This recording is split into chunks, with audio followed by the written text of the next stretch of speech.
Oh, man. It is a football Saturday here in Waco. And, it is potentially our last broadcast this season of Green and Gold Game Day. And if we have not met, my name's Scotty Swingler. This is a China Spring Cougars football helmet. For those of you that do not know me, I'm a very proud K through 12 graduate of China Spring High School. And so this helmet sits on this table when I do this show. And one of our producers here was giving me a hard time, not only because China Spring is the Cougars, Baylor's opponent today is the Cougars, but this blue, I think it's a different blue, Kevin. I'm just going to tell you.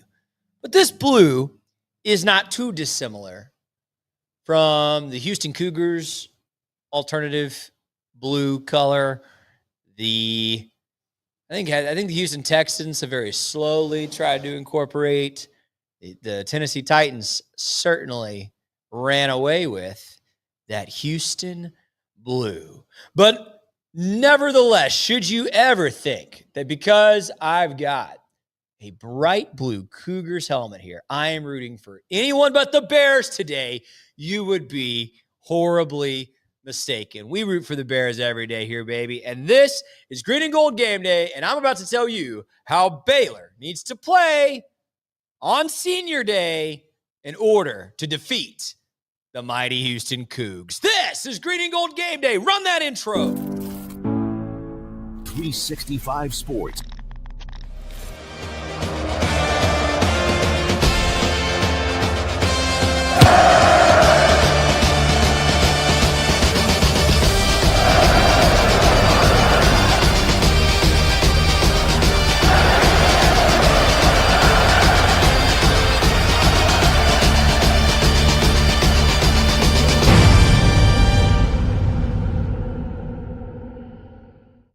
Oh, yeah. Green and Gold Game Day presented by 365 Sports. My name's Scotty Swingler. Man, hard to believe we're already here. Last regular season game for Baylor football. It's been quite the year. We'll talk a lot about it today, I'm sure. But first, I want to set the stage for today's game, and I want to thank our sponsor, Central National Bank. If you're here in Central Texas and you need a place to get a loan, open a bank account, do your savings, whatever, we trust those guys. We trust those folks at Central National Bank. They are wonderful. Go talk to Brian Fonville. Tell him that Green and Gold Game Day sent you. We would really appreciate that, and we really appreciate CNB. We're also going to launch our fan poll for this hour. If you're watching on YouTube or Twitter, make sure to chime in. Here's the question. Which senior on this year's team would you most want to bring back for 1 year if you could? And by the way, there are more than 4 correct answers. So if your answer is not included in this poll, why don't you get on that live chat and comment? Tell me, which senior would you want to bring back? The choices on the poll, though, Sawyer Robertson, Josh Cameron, Michael Trigg, or Jackie Marshall. There's other good options. I'm going to read off more of their names here in a minute. But which senior, if you could bring one back for another season, would you bring back? I think for me, well, I'll answer that question at the end of the hour. I'll make you wait. Make you stay tuned, everybody. That's called a tease. Okay. It is Senior Day. And I just want to reflect quickly on what Baylor is really losing in this senior class, because I think it's really easy to really have negative vibes today. I get it, because of how this season has gone. I especially think it's really easy if you're a season ticket holder or a Waco resident to skip today's game because it's not exactly the nicest day outside. Baylor is favored in this game, but I think most Baylor fans are surprised by that, right? it doesn't feel great. It's not going to feel awesome inside McLean Stadium today. But let me tell you sincerely, there are some seniors on this team that deserve a lot of love. And, we're going to talk in a little while about the standard for Baylor football and how I feel this team has underperformed that standard and this coach has underperformed that standard. And that's not a secret to anyone here. This is the first Baylor graduating class that will have spent 4 years here since 2010 and not seen a 10-win season. That to me is pretty unacceptable, okay? But who I will not lay blame at for that are these seniors. I'm going to read off their names. And just a fair warning, there's one or two that I may not pronounce correctly, and I apologize for not having the pronunciation guide up. But let's read off. There's 20 seniors who will be honored today. In the age of the transfer portal, there might be 10 or 15 other guys that leave that are contributors. We don't know. But the 20 guys that will be honored today on Senior Day: Omar Badian, Devin Bobby, Josh Cameron. Here's one I don't know: Placide Jungu Sungu, Adonis Frelo, Sidney Fugar, Joseph Hagman, Ashton Hawkins, Tyler Kirkwood, Cooper Lands, Ryan Langial, KJ Makins, Jackie Marshall, Kobe Prentice, Sawyer Robertson, Kendrick Simpkins, Michael Trigg, Seth Weller, Tevin Williams, and Cole Wilson. That is the list of the 20 seniors who will be honored today. We should note, those of us who support the Bears year over year, you are losing most of your starting offensive line there. You're obviously losing your star quarterback, who I think is going to get a lot of deserved love today. You're losing all of your great pass catchers. Like, I don't mean to over exaggerate here, but Josh, Ashton, Kobe, Trigg, Cole. I'm pretty sure those are your top 5 receivers this season, right? So that's not great. And let me tell you why I appreciate these seniors, because these guys came in on the heels or in the midst of a Big 12 championship run in 2021. Obviously, a couple of these guys transferred in after that, but a lot of these guys came in on the heels or in the midst of a 2021 championship run. Surely assuming that they would get to experience that for themselves. And they haven't. And again, I don't lay the blame for that at their feet. And what I appreciate as a Baylor alum and a lifelong Baylor fan is when people love Baylor. Man, if you love Baylor, I love you. It's kind of an approach I take in life. I just assume you're all right until you prove me wrong. And these guys like a Devin Bobby or a Josh Cameron, Cooper Lands, like Jackie Marshall. Jackie Marshall was a very highly recruited player out of high school. These guys came to Baylor, and yes, they've been part of a 4-year stretch that is disappointing. But man, a lot of these guys, Devin Bobby, Sawyer Robertson after he transferred in, Josh, Cooper, Jackie, Kendrick Simpkins, Tevin Williams, all of these guys could have this past season, after that, win streak to finish the season with 8 wins. Most of these guys could have transferred to bigger places. We know for a fact a couple of those guys were offered pretty big money to transfer to bigger places. And they chose to wear Baylor across their chest. And I will always appreciate that. Excuse me. On Wednesday, I was working on the Pete Souza show, And we did this like Thanksgiving special episode. And so Pete's brother came on, and I had my dad come on, and my dad showed me all these pictures of me when I was a kid, and I grew up in Waco. And man, we went to every Meet the Bears event, spring game, every football game. And of course, when I was like 10 years old, that meant like every game we're losing by 40 on the routine, right? And yet I see photos of me with those football players, and I have just the goofiest, geekiest smile in the world. And those guys were special to me because they were Baylor Bears. We all grow out of being children, and we all end up valuing different things. And let's be clear, like the standard in 2002 or 2004 for Baylor football was quite different than it should be now. And I'm going to talk about that next. So hang with me if you think I'm being too sentimental and too sappy, okay?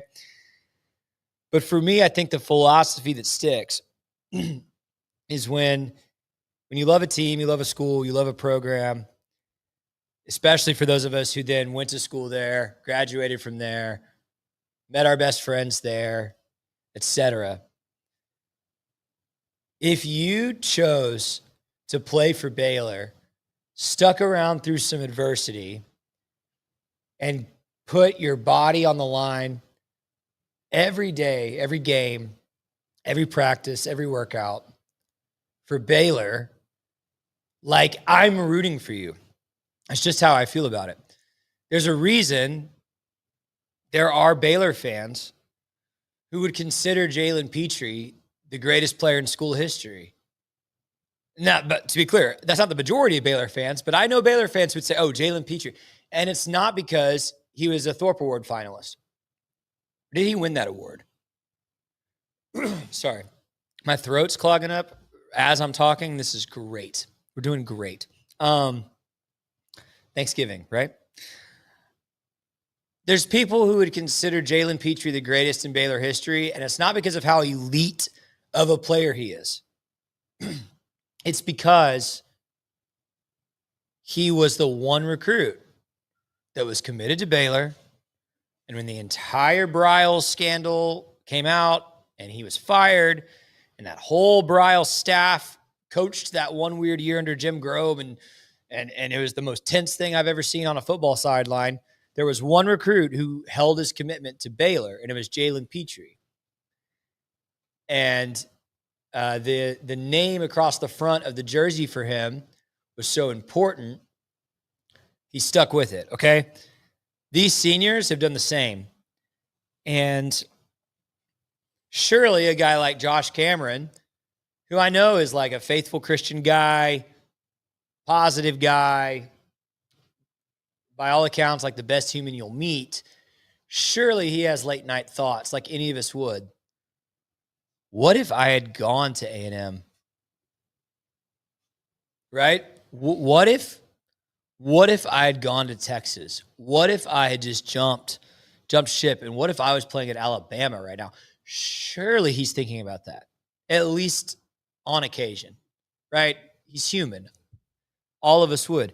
But all those guys stuck with Baylor, and I anticipate all those guys are going to come out today, and despite having totally failing to reach the loftiest goals this team had for itself, I suspect all those guys are going to come out and play hard today and try to reach a bowl game in kind of crappy weather, despite the fact that, like, Josh Cameron's going to be a 4th-round draft pick.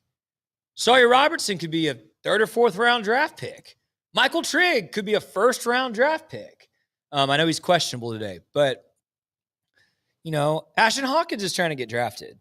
Jackie Marshall wants to get drafted. I think all those guys are gonna play hard today, and it's for Baylor. So, you know, I've waxed poetic about this long enough.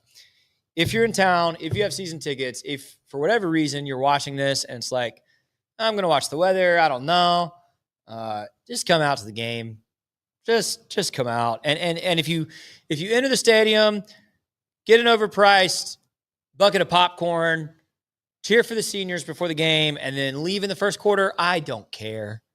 That's,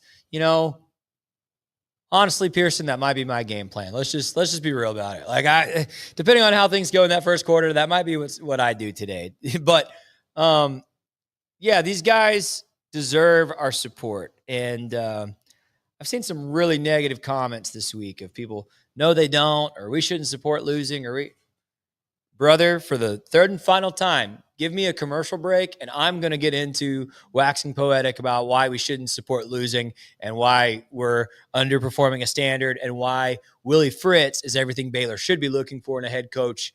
And it might make some the different side of this conversation angry that I'm talking like that. But, man, these at the end of the day, I know these kids get paid.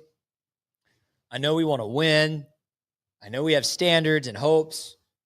No one has higher hopes than these kids do, and they're still kids. Like, I would hope if I was 20, 21, 22, and I'd spent 4 or 5 years of my life, breaking down my body and fighting and competing, for a place that is special to all of us, that you would think I was worthy of your support, even if, all those other things are true. So, okay. Let's do this, Kevin. Let's take our first break. When we come back, this Houston and Baylor game presents a direct comparison of what a winning standard looks like and what a questionable standard looks like. We're going to get into some numbers and talk about Willie Fritz and Dave Aranda coming up next. Thanks for joining us on Green and Gold Game Day.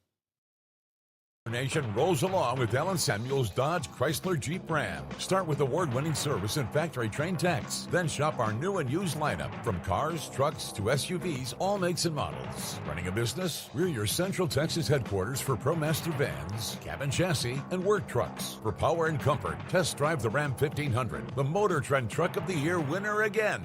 Allen Samuels in Waco, proud partner of Baylor Athletics. Come by, let's be friends.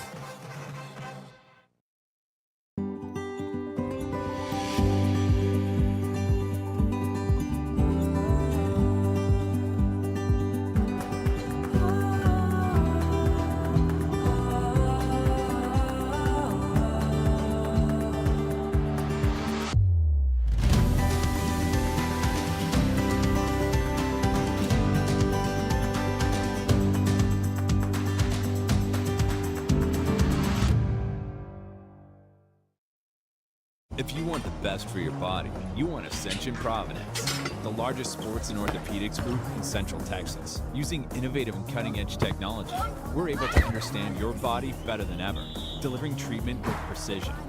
And with our fellowship-trained and board-certified doctors, you'll receive excellent care. Work with a team dedicated to your health, wellness, and safety. So you can perform at your best. Ascension Providence, caring for Texas families for over 120 years.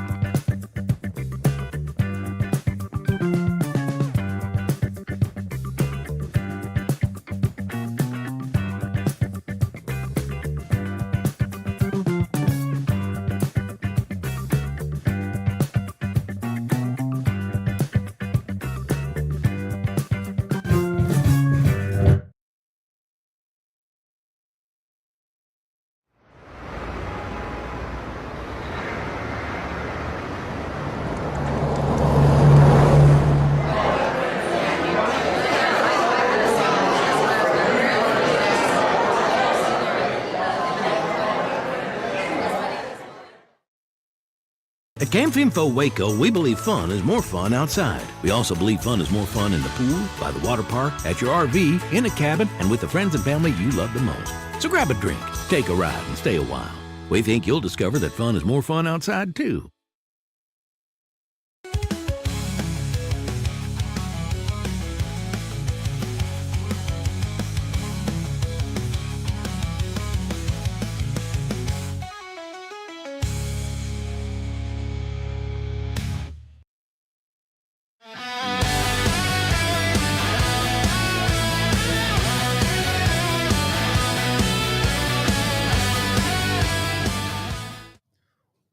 Welcome back, 365 Sports, Green and Gold Game Day. My name's Scotty Swingler here with a full crew of friends in the room.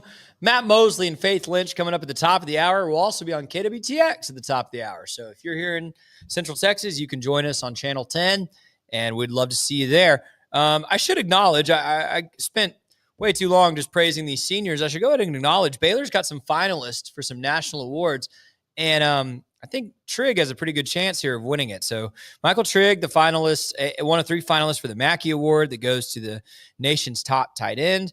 He is 3rd in the nation in catches, 3rd in the nation in touchdowns, 2nd in the nation in receiving yards amongst tight ends. He is questionable today. Last I saw, I don't know if there's been an update to that, but I would hope he can play just because, I think if he puts in a decent performance today, scores a touchdown, he's got a really good shot to win this award. The other finalists are Oregon's Kenyon Sadiq, who leads the nation in touchdowns, and Eli Stowers. Vanderbilt leads the nation tight ends in yards, but only 11 more than Trigg. So, Trigg statistically has had the best year of any Baylor tight end in history. Baylor's never really had a prolific tight end. I thought Ben Sims. Ben Simmons.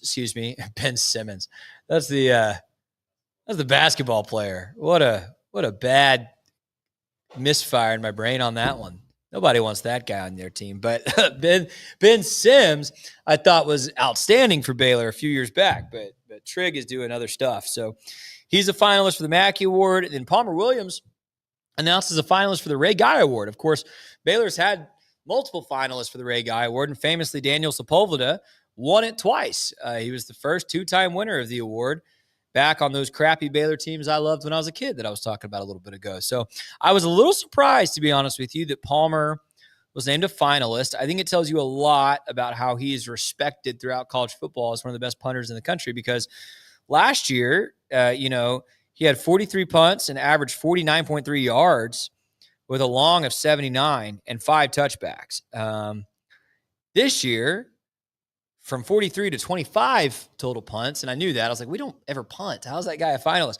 He's only punted 25 times, and he's averaging 46.8, which, that's not a slouch, but it's 3 yards less than last season, and only 1 touchback this year as opposed to 5 last year. So I was a little surprised, but Palmer Williams getting some love too, and he'll be at those national awards as a Ray Guy finalist. So despite a rough year for Baylor, some individual recognition coming. Congrats to Trigg and Williams. Okay.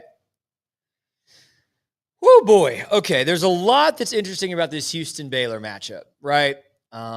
We could talk about the old Southwest Conference rivalry. We could talk about what Baylor's program has looked like over the past 2-3 decades, having gotten into the Big 12, won the Big 12 3 times, et cetera, versus Houston, who did not get into the Big 12 out of the SWC, but has dominated most of their history at the Group of 5 level, whether it was when Art Briles was coaching there, Kevin Sumlin. They've put multiple great quarterbacks in the NFL during that time and have had this phenomenally successful football program at the lower level. And then they get brought into the Big 12. And, not only was it a slightly rough transition coming up to the big leagues, but also Dana Holgerson did not turn out to be a terrific head coach there, which I know surprised a lot of people. But they were coming off some down seasons. And in walks Willie Fritz. And, man, I'm going to try to do this segment without getting too much in my feels about some decisions Baylor made a week ago. But here's Willie Fritz's resume. Prior to him getting a job in a Power 4 conference, he started as a head coach at Blinn, right? Just down the road. And within 4 years, he had won 2 junior college national championships at Blinn. So he goes to Central Missouri. I don't even know where that is. They're the Mules, Central Missouri Mules. Anybody here? Fans? No Mules fans in the house today, okay? The state animal is the mule of Missouri. Is it? Yep. Kevin Hall, producer in the back. I didn't know that. It's kind of a boring state animal. What is Show me state. Show me a mule, I guess. I don't know. All right. Okay. I'll take your word for it, Kevin. From 1997 to 2009, he was the head coach at Central Missouri. And in that time, he only had 2 losing seasons. And both those losing seasons, he was 5-6. Winning. So he takes over a decent Sam Houston State program down there in Huntsville. He's at Sam Houston State from 2010 to 2013. And in those 4 seasons, he just casually makes the national championship game twice. My friend Brian Bell was the quarterback for those teams, by the way. Go Cougars. He goes to Georgia Southern for 2 seasons, goes 9-3 and 8-4. Then he gets hired at Tulane. And friends, battles to get Tulane to be a winning program, has a few winning seasons in a row, and it all culminates in 2022 with a 12-2 Tulane team defeating USC in the Cotton Bowl and finishing number 9. He gets hired at Houston, and after a slow start last year, what's Houston doing this year? Well, they're 8-3. So worst case scenario, they lose to Baylor today. They're 8-4 after a 4-8 season. I'd call that a success. If I were to pick the game today, which I guess I might later, Houston's going to be 9-3. And for the better part of this football season, we're in the conversation in a very real way to play for a Big 12 championship. Here's what I want to note. I think we have a misconception in our society about prestige or about making a splash or about success, where like if you had told a Baylor fan at any given point in the last 10 years, hey, you know who's a really great coach? That guy at Tulane who used to be at Sam Houston State. I think a lot of Baylor fans would go, I turn their nose up a little bit. That's a little beneath us. Which is foolish, by the way, because Indiana, Kevin's about to love me back there, Indiana fan himself. Indiana hired a dude from James Madison, and I might pick them to win the national championship here in a week. Really and truly. By the way, Baylor's best coaching hire in the last decade was a guy who had never coached higher than Temple. And Baylor's best hire prior to that was a guy who was the head coach at Houston when Houston wasn't a Big 12 team. They were still the, group team, right? So, but I don't think Willie Fritz is a guy Baylor or Baylor fans would have been just gung-ho to hire in the last few years. And what is he doing at Houston? He's winning. Program builders can do it at any level. I truly believe this, and I know there are cases where this is not true. But the other guy I would point at and say, there's a program builder, and watch what he's doing. And I know there's money involved. I don't care. Joey McGuire built consistent winners at the Texas high school football level, spent a few years kind of getting his apprenticeship under Matt Rule as a college coach, and he's now built a winner at Texas Tech. If you can build a program and a winning culture, you can do it anywhere. And I'm starting to think, if you can't, you can't. And I want to show you some data. And I don't mean to just rub in the Dave Aranda thing. We're like 8 days past the announcement now that the Dave Aranda is going to stay on as Baylor's head coach into this next year. I've softened on that since 8 days ago. I understand why Baylor is doing it. I understand why you're mad if they're doing it, but I understand why Baylor's doing it. I understand why maybe they felt like they needed to, had to. I don't like it. I get it. But I want to show you some numbers that just kind of, I think, double down on this idea that the real questions about Dave Aranda's ability to build a winning program are really valid. Kevin, let's throw up these graphics real quick. So here's the first chart. This is Baylor football's win percentage under Dave Aranda. And if you were to draw a trend line through that, it would be flat. The trend line would be flat.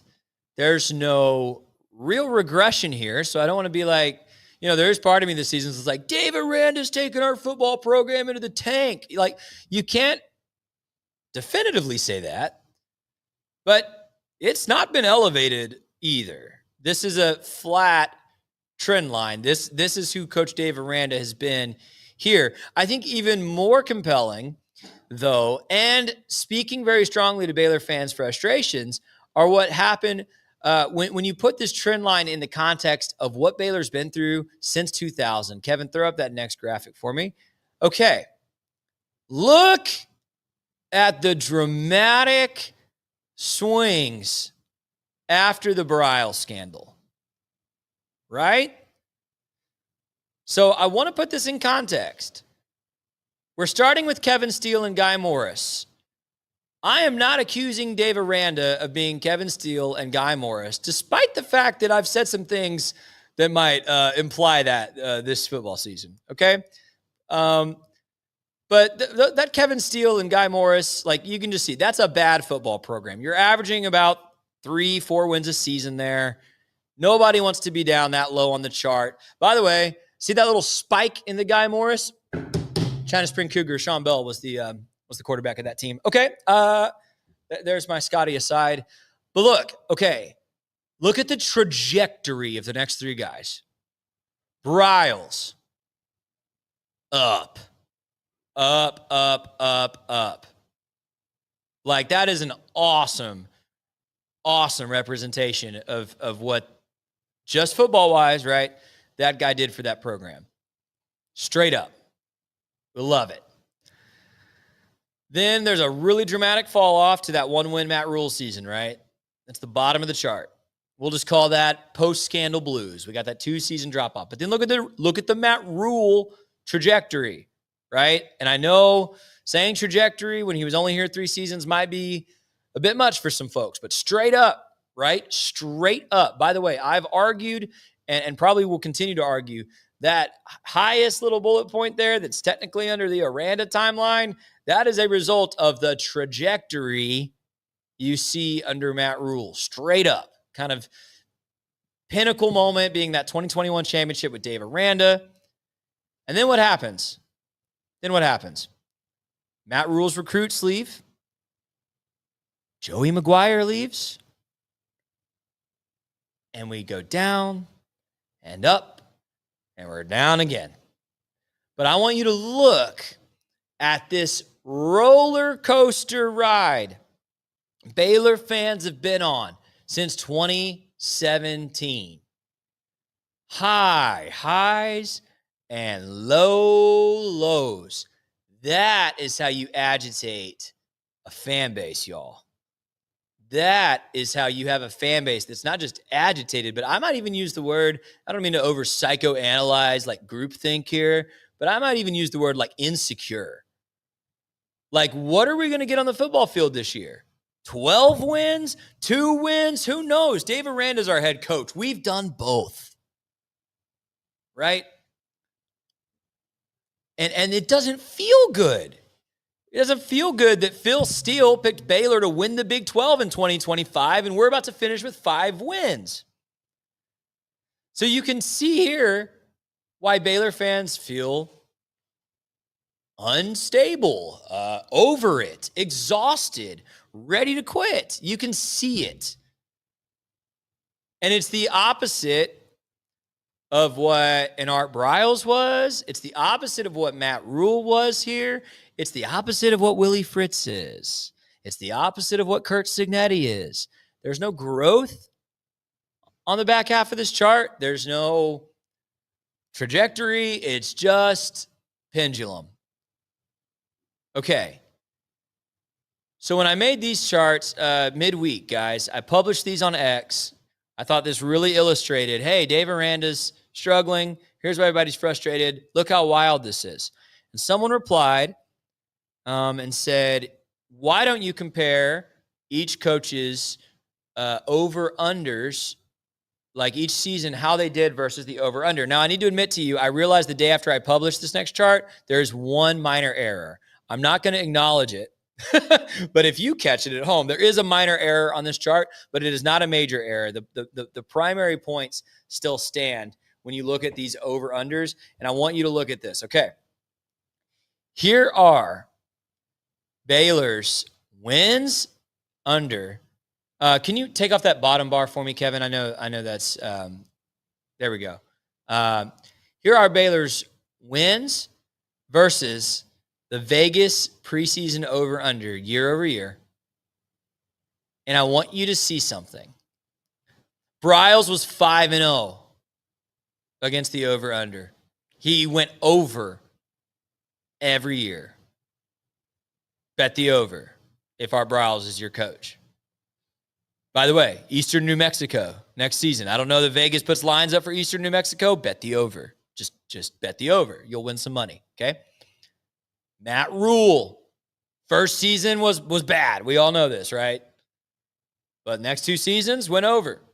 Obviously, year 3, significantly over. Bet the over. So Bryles and Rule went 7-1. As far as seasons, they went over versus seasons they went under. Dave Aranda is 2-4. Even if Baylor wins today and wins a bowl game. I'm going to say that again. Even if Baylor football wins today and then wins their bowl game, they will still hit under. That really messed up my parlay, Pearson. I had North Carolina under, Indiana over, and those are both hitting. But I also had Baylor over. That was not good. That was not wise. What have I learned the hard way, and what can you learn by looking at this chart? If Dave Aranda's your head coach, bet the under. And here's why that's significant. Here's why this is significant. Because you could make an argument that fans are too emotional, fans have too high expectations for their own team, and we were all just like over-exaggerating how good Baylor is, and we're all just dreaming, and we don't know what we're talking about. And so we should give Dave Aranda some grace because we don't know. You know who doesn't give a rip about our hopes and dreams or feelings? Las Vegas. They are in it to make money. They are in it to get that number as accurate as possible. And Art Bryles and Matt Rule overperformed not the Baylor standard, but the Las Vegas money standard. Dave Aranda consistently underperforms the money standard. Guys, it's that simple.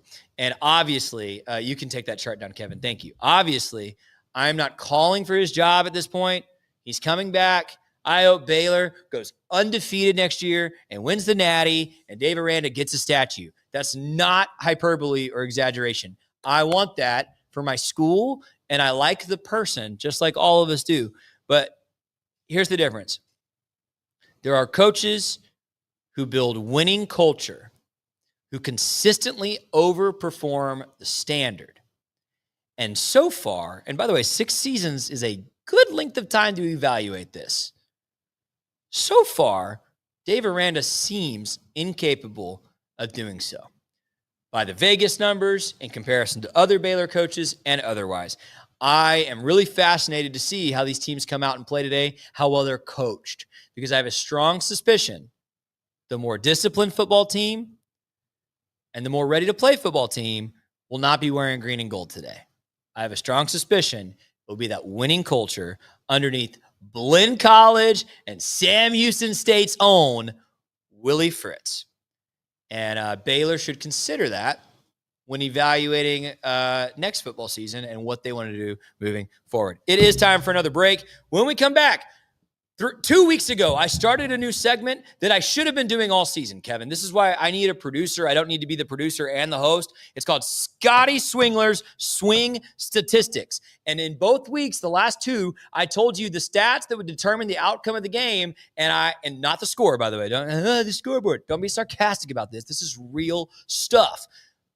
And I got him right the last 2 weeks. And I think I've got him right again today. I've got some really interesting insight on the statistics that will decide whether Baylor wins or loses today. We'll be back after this break. Cole Posey, and I'm a third-generation Baylor Bear.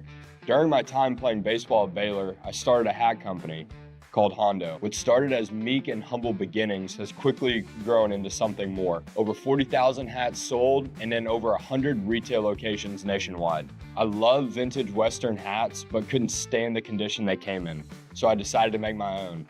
Vintage style, but with modern aesthetics. Thank you so much for making my dream come true, and for enabling what was once a dream to become a reality.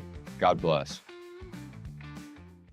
Drive in the fall at Allen Samuels Dodge Chrysler Jeep Ram in Waco. Huge savings and the best selection in Central Texas. From powerful Ram trucks, Motor Trend's Truck of the Year, to adventure-ready Jeeps and stylish new Dodges, we've got the right ride for you. Upgrading, downsizing, or buying your very first vehicle, Allen Samuels has you covered with friendly service and deals that make driving fun. Don't miss the Drive in the Fall event, only at Allen Samuels.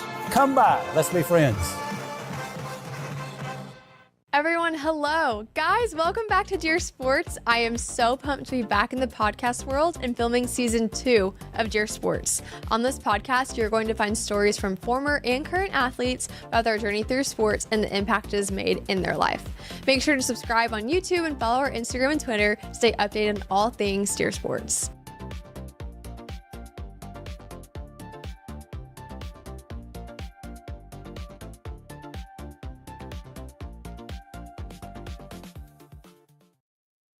If you want the best for your body, you want Ascension Providence, the largest sports and orthopedics group in Central Texas. Using innovative and cutting-edge technology, we're able to understand your body better than ever, delivering treatment with precision. And with our fellowship-trained and board-certified doctors, you'll receive excellent care. Work with a team dedicated to your health, wellness, and safety. So you can perform At your best. Ascension Providence, caring for Texas families for over 120 years.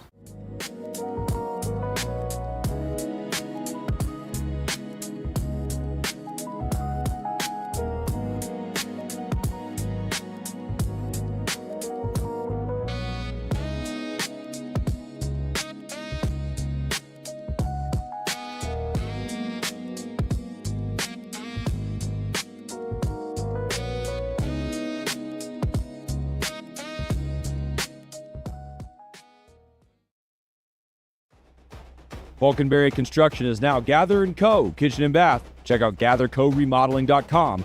Thanks so much for sponsoring Green and Gold Game Day.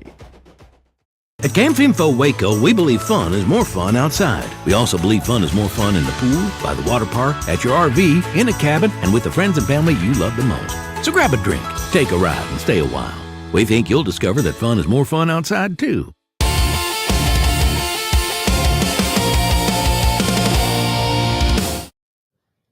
Welcome back, Green and Gold Game Day. We are almost wrapped up here with hour 1 at 9 o'clock. We'll have Faith Lynch, Matt Mosley. We'll be on KWTX. If you're here locally, you can turn on Channel 10. We'll have a great time with you over there. It is time for Scotty Swingler's Swing Statistics. Listen, I needed to start this week 1, and I only started doing it 2 weeks ago.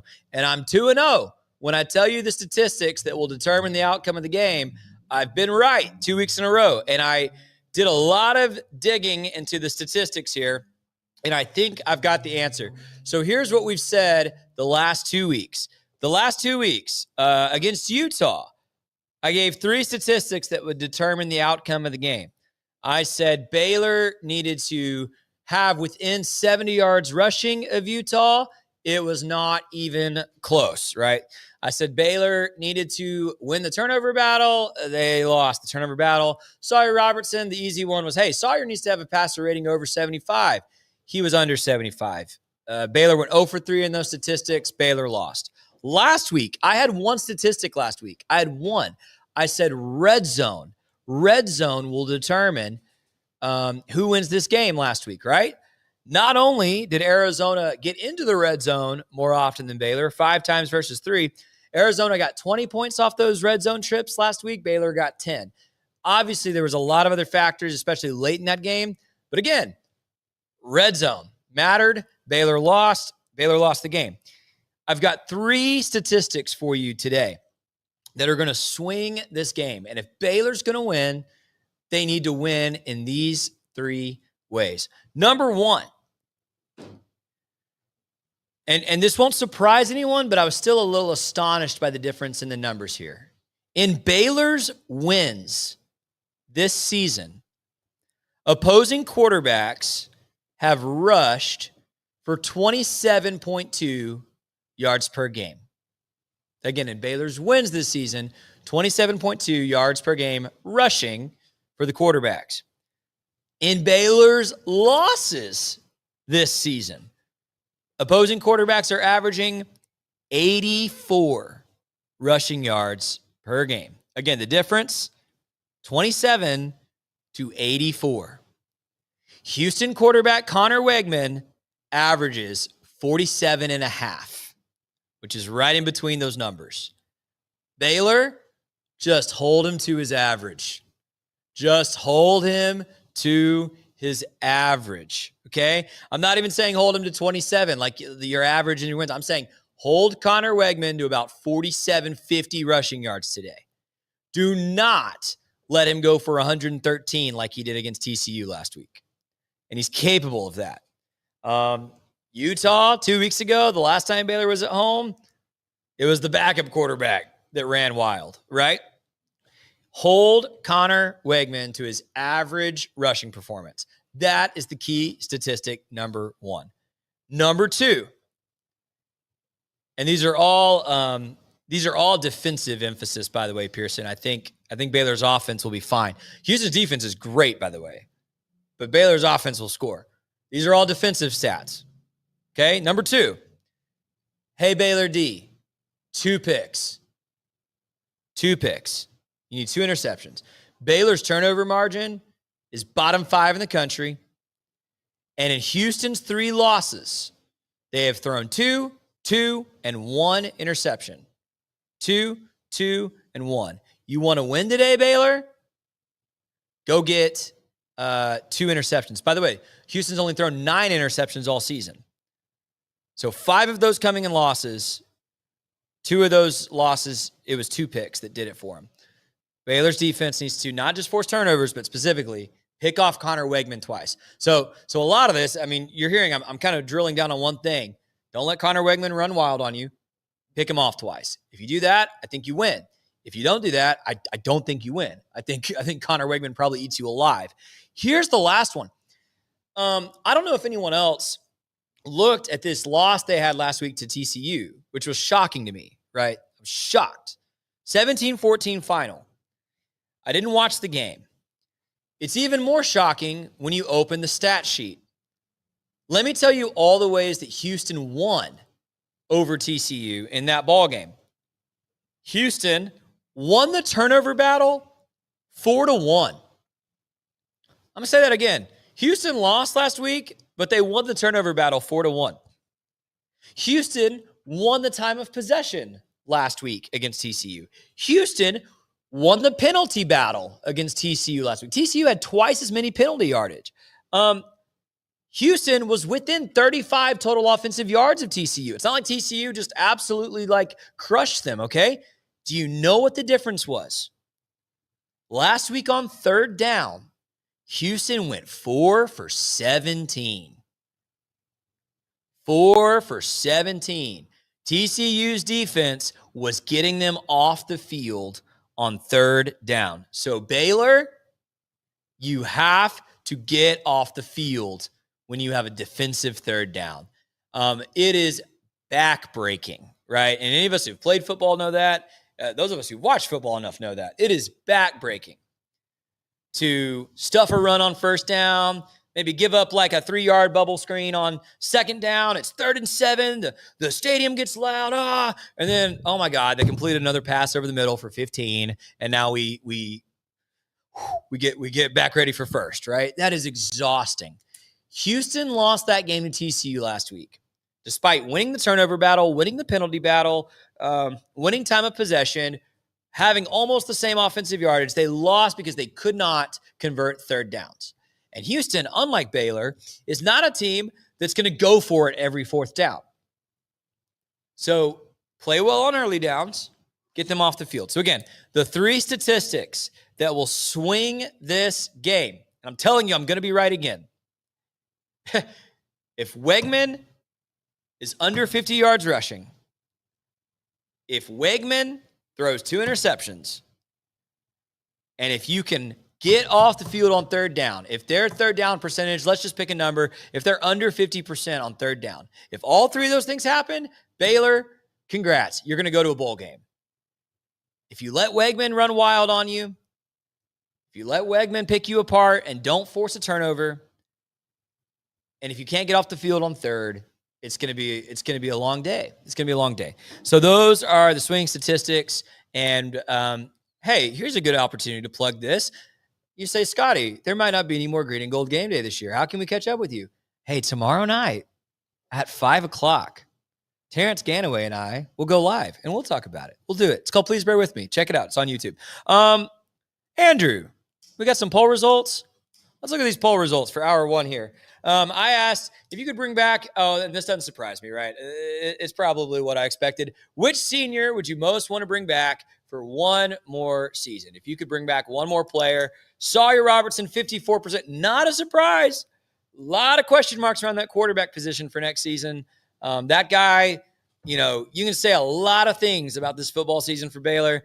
I don't think you can accuse that guy of being a poor player or not being a key contributor to victory. So, yep, Josh Cameron, 18. Michael Trigg, I'm a little surprised Michael Trigg's at 17%. I think I expected Michael Trigg to be a little higher. Jackie Marshall, 11. Andrew, did we have any comments of any other seniors that weren't in the poll?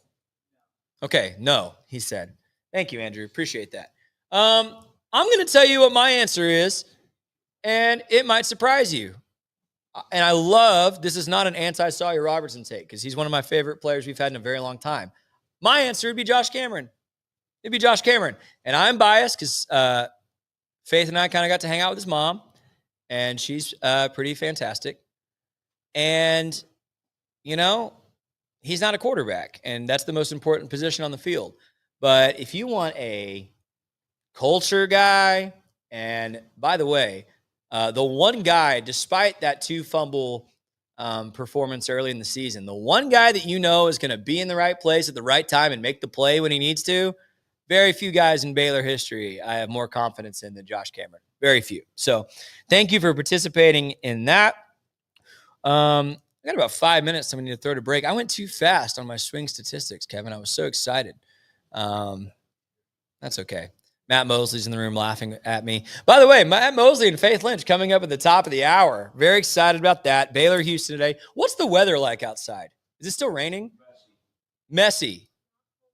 Not cold. We love that. Not rainy. So like I said at the top, if you missed my rant at 8 o'clock, been a bad year. We all know that. These seniors are awesome. And a lot of really good all-time Baylor football players on this team. You can show up if you're here locally, if you got season tickets, if you're an hour down the road and you don't know. I just heard it. You didn't hear it, I guess, because the microphone's probably not on. But I heard it from Faith Lynch, own mouth. Not cold, not wet. Get to the game. Get out there. And if you want to be like me, maybe you show up, you buy some popcorn, you cheer for the seniors. And if the game is bad in the first quarter, just go home. Go home and enjoy your Thanksgiving leftovers. Man, it's been a good morning. We're going to be on KWTX. We're going to have Please Bear With Me tomorrow night. Matt Mosley interviewed Art Briles the other day. If you need more content to consume, we won't get there today, but you can go check that out on YouTube, the Matt Mosley Show. By the way, we talked earlier about the standard for Baylor football, the standard Willie Fritz has implemented at Houston, the standard that's been allowed at Baylor football at various times. Matt asked Coach Briles, and I've asked Seth Russell this in an interview about 8 years ago. Hey, that 20, and this is what every Baylor fan will be talking about the rest of our lives. Pearson and I are like, we're going to be talking about this when we're 80 years old. Hey, that 2015 team. Hey, if Seth Russell doesn't get hurt, that 2015, and Coach Briles' answer, he literally said, well, you hate to say this, but there were certain games we were unbeatable. And not a lot of coaches will say that. We were unbeatable. That dude was like, we were unbeatable. And that's what we all saw. I would love to get back to that. Houston in town today. I already did my rant about China Spring Cougars. I lived in Houston for almost 4 years. It's a great place. It's the best food in the state. I did not believe that until I lived there.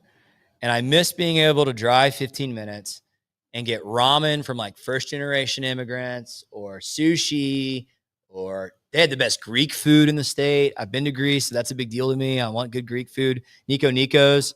Faith, you ever been to Nico Nico's? She's nodding. Yes, Nico Nico's. Anyway, yeah, that's right. That's right.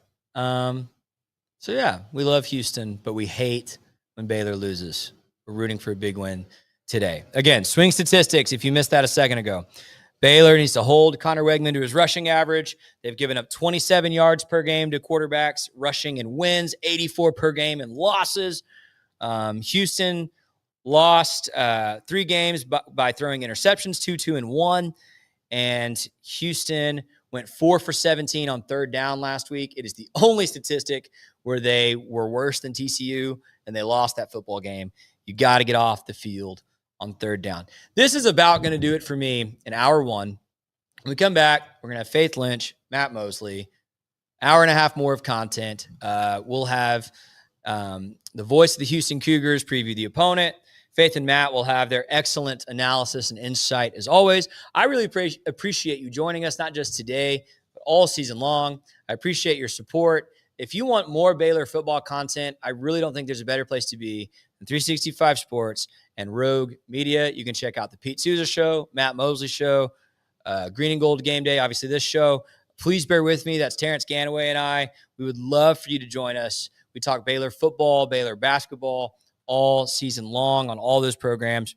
We love the Bears. That's why you should show up and cheer for the seniors. It's why we should be rooting for a win today, right? And it's why we should say sick 'em Bears. We'll be right back. This is Green and Gold Game Day. So bad getting into those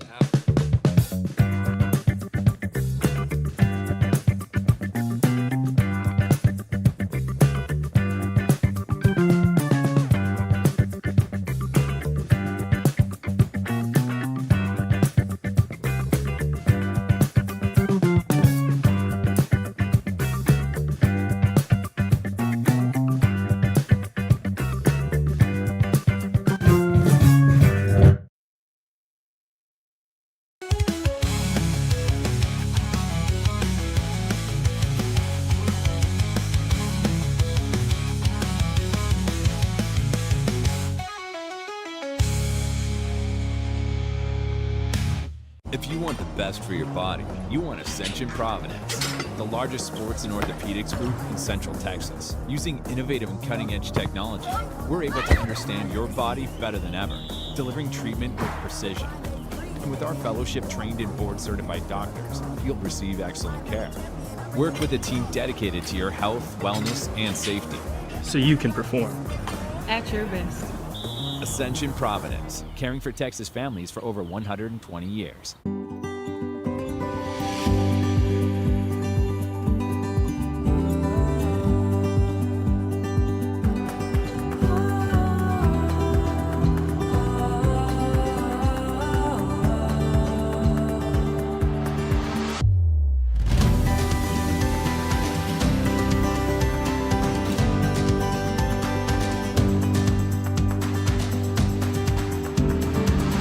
When Central National Bank decided to partner with Baylor women's basketball, we were hoping Coach Collin would bring that championship mindset to do whatever she has to do to take our workplace culture to the next level. Well, these donuts are pretty good.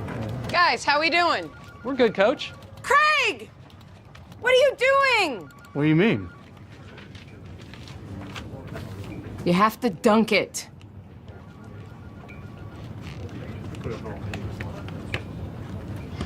So far, I think our employees are really enjoying it. Not everything's a basketball thing.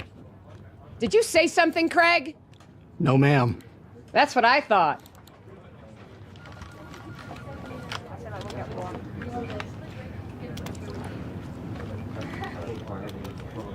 Dude, I think she likes you. Central National Bank, proud partner of Baylor Athletics and Baylor women's basketball.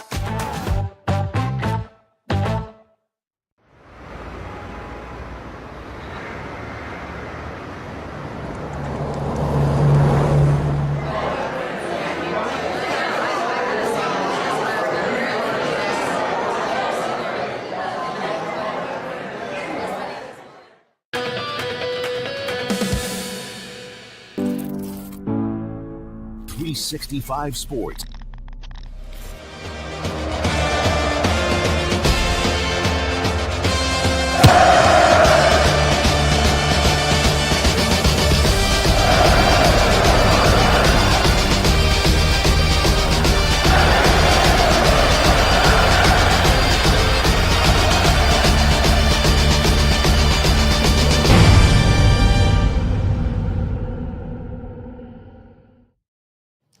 Welcome into the 365 Sports Green and Gold Game Day Show. Thank you for starting your morning with us. Hello to KWTX.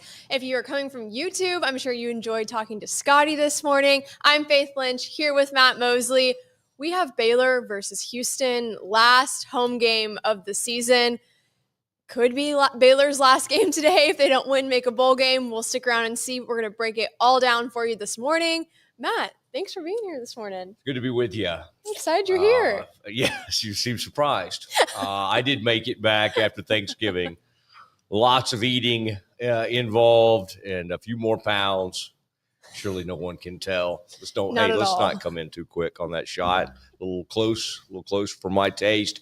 But great to so they're listening. Thank you, Kev. No, this should have been an even more interesting day than it is, because I think we sort of thought this might be a time making a decision on a head coach. That decision was made before last week's game for different reasons, and we've heard from President Livingstone this week as to some of those reasons, and we can speak to some of that. But this is a day that hopefully we can make this about some of these seniors. Absolutely. And I'm excited to see them play. And then, sort of excited to get one more. I didn't know how I would feel today. Do we want the season to end? And the truth is we never do, and it'd be fun to watch Sawyer play. And maybe if it helps Sawyer's draft stock to get like a decent bowl game, it will not be a great bowl game. Yeah. I don't think it'll be at TCU Stadium again. I think we've created maybe some parameters around that. So I'm hoping that won't happen again. But this is a good opportunity for these players. And I can't help but think about kind of what could have been. This seemed like a season that had so much hope. The schedule set up pretty well. You're able to avoid a couple of teams, i.e. Texas Tech being one of those teams. And they've had opportunities this year. I'll be interested to see if they decide to come out and really give it their all. I think the seniors will. I don't know how much of the rest of the team, like how big a deal this is. And the problem is Houston is good. Yeah. And Houston, as we'll talk about today, does things that Baylor does not like, which is control the clock, run the football, have a quarterback who's mobile. I mean, what year could you have possibly run into more like teams that do whatever you're horrible at, and it's just like, okay, yeah, they're good. They're good.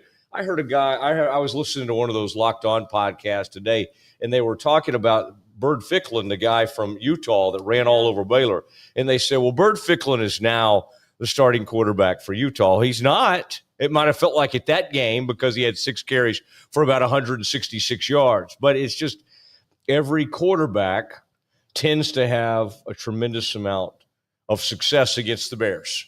And that needs to stop today. And Connor Wigman is no great shakes when it comes to throwing the football, but he can move. Yes. He's been somewhat effective this year. And honestly, if their field goal kicker, who, by the way, was a Lou Groza, he was in the running for big awards. He missed a 38-yarder last week that would have tied that game, sent it into overtime against TCU. So they're coming off a really, really tough loss, and we'll see how they respond. And again, it's kind of like a bowl game in a sense. I mean, Baylor has, in some weird ways, more to play for. Houston is already in the bowl. Yep. One other issue is that Houston's really good on the road, and that's just been their thing. They seem to perform, even going back to last year, better on the road than they do at their place. And I don't know what to read into that or make of it, but the Bears need to come out. I believe, aren't there some new helmets? I feel like, do we have the kind of helmet I don't know if it's they're new, using but today? they're bringing back the chrome. Yeah, well, I'm sorry if I've misrepresented that faith. Well, but I don't want to get people excited that we had a new chrome. A new look. New this season. Yeah, Yeah. I think it's the green jersey with the gold chrome, which is kind of an interesting combo, but we'll see. That you don't care for. I don't. It doesn't match. The green jersey has yellow on it, and we're gonna wear chrome helmets. I feel like this was I think seniors picked this one. I think if I had to understand what's going on here, they let the seniors decide what they want to wear maybe for their last game. Oh, I got you. The seniors. And Sawyer Robertson, maybe his dress attire is not color combo is not maybe there. But did you choose to run with the Baylor line in your last? Okay. We tried to my senior year. We tried to get there in time to run the line as seniors, but we ended up not making it. I was scared I was going to get hurt. I was going to get trampled. I didn't want to, show up to practice of, hey, Coach Mack, I rolled my ankle running the line. I'm going to be out for a week. I didn't want to. I trusted myself to be athletic enough to run. Yeah. I didn't trust everyone else around me to run in a great manner. To get trampled. Yeah, I didn't want to get trampled. Not a good look for 5'6" volleyball player to be face down on turf in McLean Stadium. But when I was in the Baylor line, and that was not an option. You didn't get to come back and run. I think part of this is this weekend's tough to get students back in time.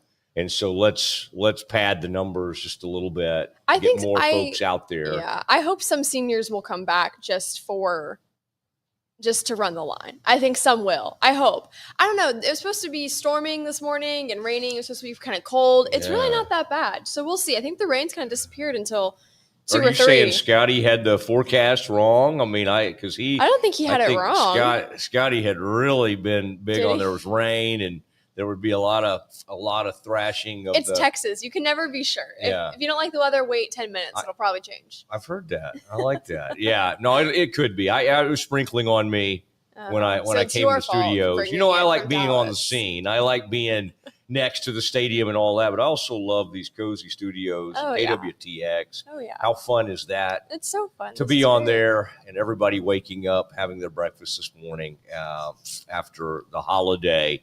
With Mosley and Lynch, two people connected by family members that go back generations. So, this is going to be a fun day. I'm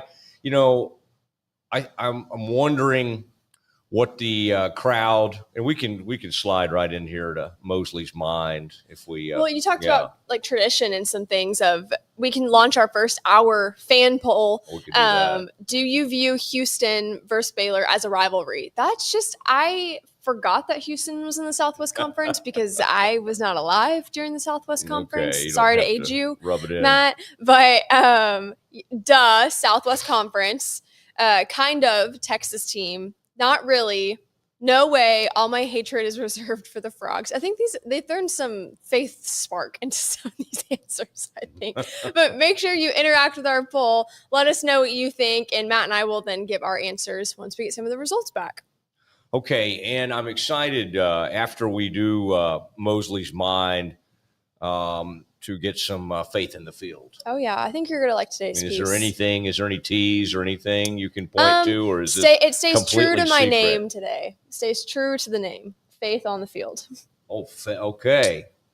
I thought for the last one, stay true to the title.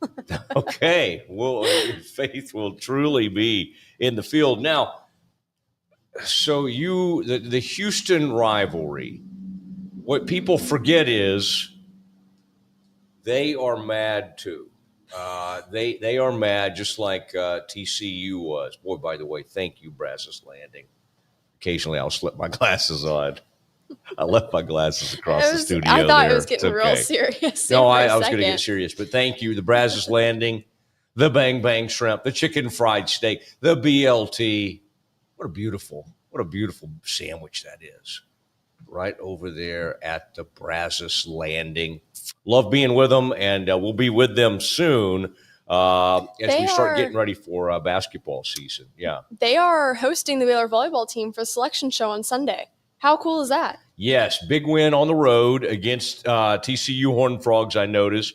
And Coach McGuire and I did exchange pleasantries over the holidays. So I was excited to see that. Since this is a program we're kind of excited about. And by the way, soccer went all the way to the Sweet 16. Mm-hmm. And I think the dreaded Aggies and others tried to hire our coach, the great Michelle Leonard, and somebody over at Baylor. I don't know who's the AD. Oh, and we got interim ADs. Somebody protected the house. And Michelle Leonard will remain with the Baylor Bears. All right. I haven't had a look at that contract yet, but I understand lots of zeros. So good stuff there. Great to have Michelle Leonard. Now, the selection show for volleyball. Yes. What's been our best seeding ever? Do you know in the program's history? We were because the Bears went to the Final Four one year. 2019. They were a 1 seed. They were because they hosted all the way up to Sweet 16, I believe. Wait, could we host this year? Probably not. Probably not. Okay, Faith. Probably not. Probably not. That's not a shock to anyone. It's not a shock. Faith. I would love to host.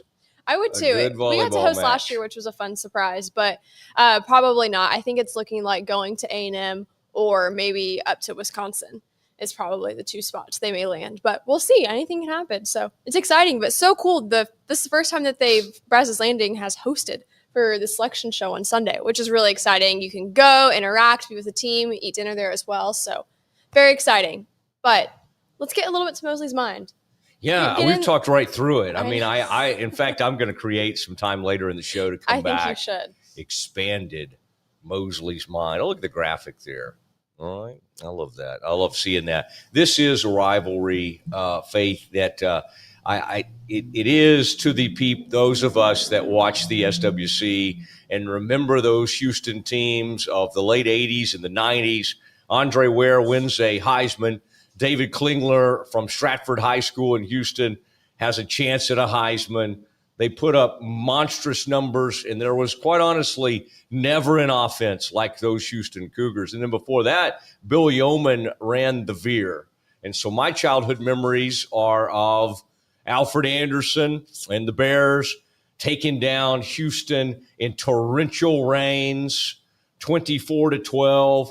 Alfred had this unbelievable way of going over the top, and he could take off from about the 2 or 3 yard line and do that. But Houston, to me, now they had an interesting thing. You know, we've got the claw. They have a cougar paw. Is that it, guys? I don't That's wanna it. Yeah, do any, good job. Gang signs or anything, but tremendous stuff there. And I've always liked all the fight songs. Their fight songs sounded a little bit like Arkansas's to me. But what I started to get at earlier, we think of TCU as being the real angry. We're so mad at you because y'all had those great politicians. It's not our fault that great politicians graduated from Baylor, that Governor Ann and Bob Bullock, lieutenant governor at the time, represented the Bears well and got the Bears into the Big 12. Houston also had their feelings hurt. We never think about poor Houston and SMU and Rice. It's TCU that whined the most about not being in the Big 12, and Baylor shouldn't do it. We had more political capital at the time. But Houston kind of wandered around in the wilderness forever. I think people will still debate, hey, should the Big 12 have brought SMU, or was the U of H the right choice? I think those are interesting thoughts. But U of H had a very interesting history, and their history is rooted in offense. And it was the veer, and then it was the run and shoot, which came from Mouse Davis, passed down to Pardee, and then it was John Jenkins, who was also known for doing some really strange stuff in meetings, film room meetings, some of the things that he would splice up there and put during the video sessions, Faith, not something that Coach McGuire would have ever done. So anyway, more on this to come, because obviously I can talk about this for days, but it is time for Faith in the Field next. Nation rolls along with Ellen Samuels Dodge Chrysler Jeep Ram. Start with award-winning service and factory-trained techs. Then shop our new and used lineup from cars, trucks to SUVs, all makes and models. Running a business? We're your Central Texas headquarters for ProMaster vans, cabin chassis, and work trucks. For power and comfort, test drive the Ram 1500, the Motor Trend Truck of the Year winner again. Ellen Samuels in Waco, proud partner of Baylor Athletics. Come by, let's be friends.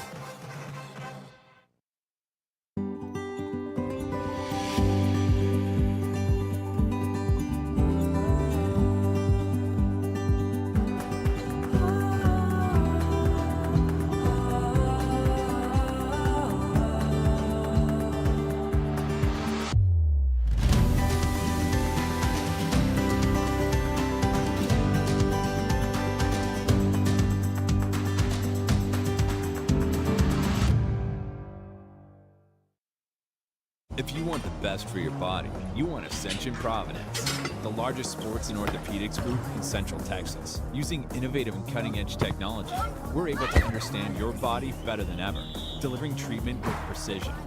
And with our fellowship-trained and board-certified doctors, you'll receive excellent care. Work with a team dedicated to your health, wellness, and safety. So you can perform. At your best. Ascension Providence, caring for Texas families for over 120 years.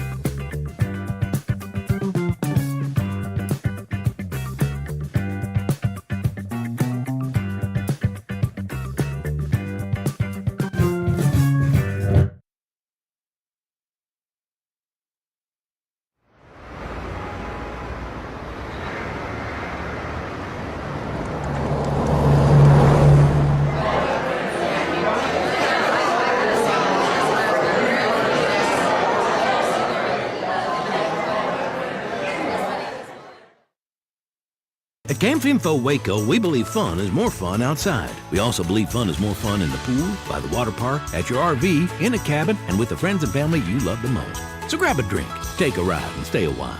We think you'll discover that fun is more fun outside, too.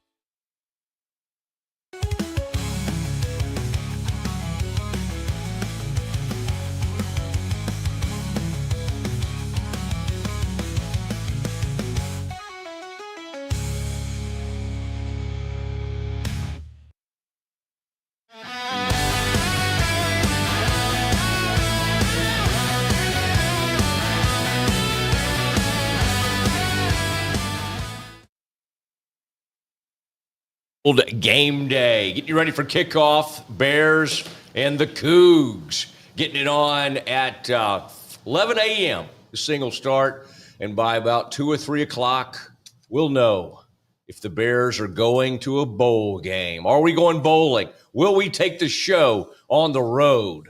The answer, I believe, is yes. We will follow the Bears no matter where they go across this great America. All right, Faith, it is time for something we always get excited about. It is Faith in the Field, and this is when faith really takes over. And I do want to thank Hondo Hat Company. Thank you, Hondo Hat Company. Thank you for your flat bills. Thank you for the look you have, and a lot of folks like that. And a Baylor pitcher, a former Baylor pitcher, Baylor baseball player, is the brains behind some of those designs. But very nice job. We have enjoyed having the Hondo Hat Company with us all season. Go check that out. And really good, some good script on those things. All right, it is time for Faith in the Field, our own Faith Lynch. Here we go.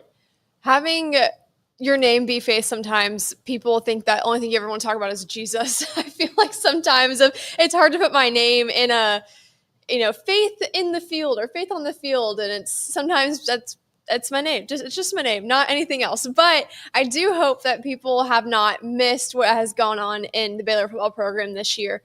Obviously, being a former Baylor athlete myself, I had a little bit more of a lens into that of being an FCA with some of these guys and some of the programs and Bible studies and things that they were wanting to do off the field, which I thought was really cool. But with everything going on this season, losing an AD, Aranda being on the hot seat, staying here, I think one common theme that we've been able to see through Baylor football social media, but also some of these guys' social medias, is they're growing in Christ. And so for Faith in the Field, I thought we'd actually talk about some of these guys' faith on the field.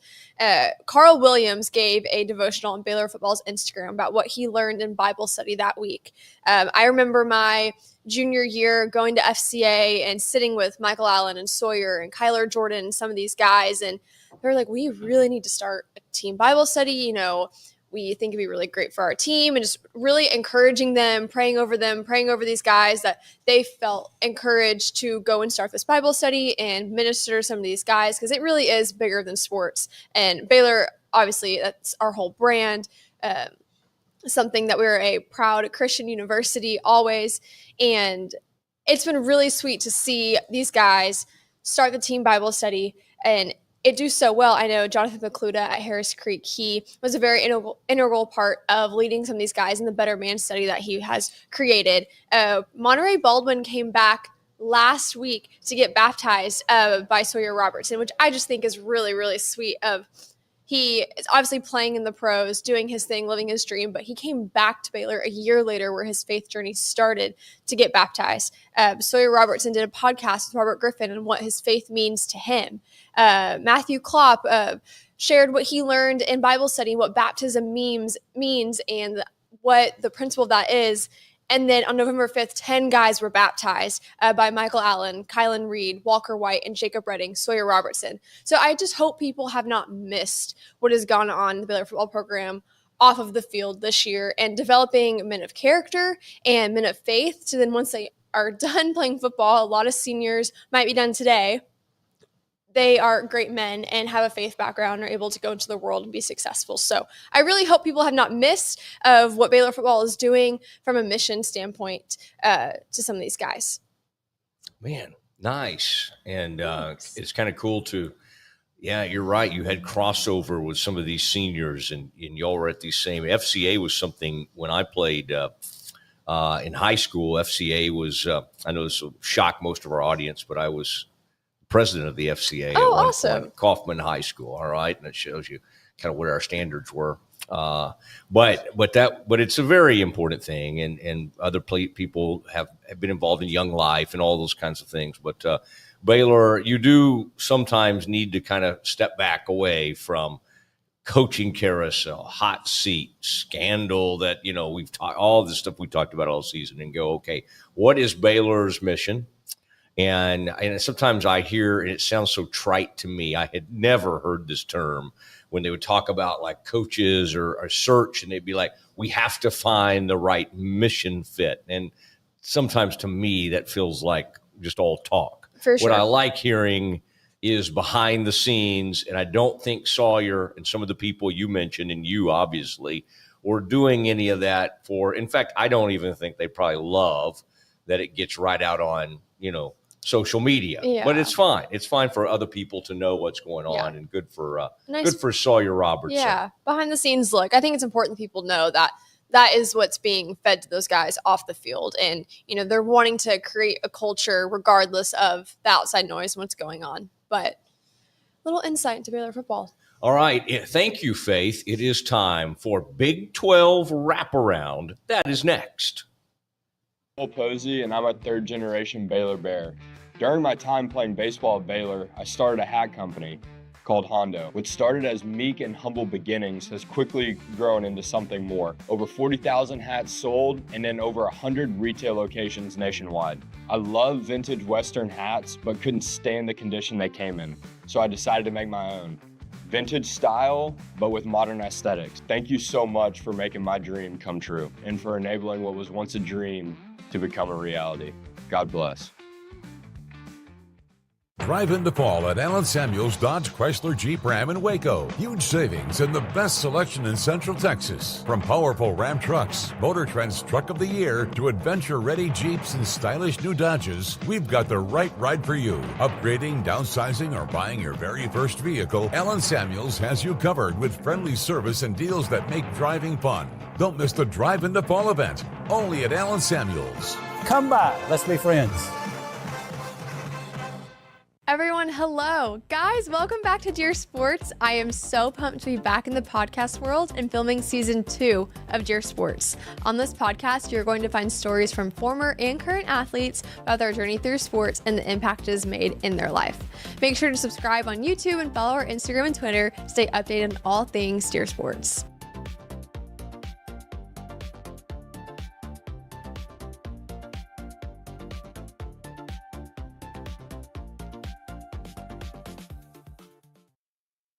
If you want the best for your body, you want Ascension Providence, the largest sports and orthopedics group in Central Texas. Using innovative and cutting-edge technology, we're able to understand your body better than ever, delivering treatment with precision. And with our fellowship-trained and board-certified doctors, you'll receive excellent care. Work with a team dedicated to your health, wellness, and safety. So you can perform At your best. Ascension Providence, caring for Texas families for over 120 years.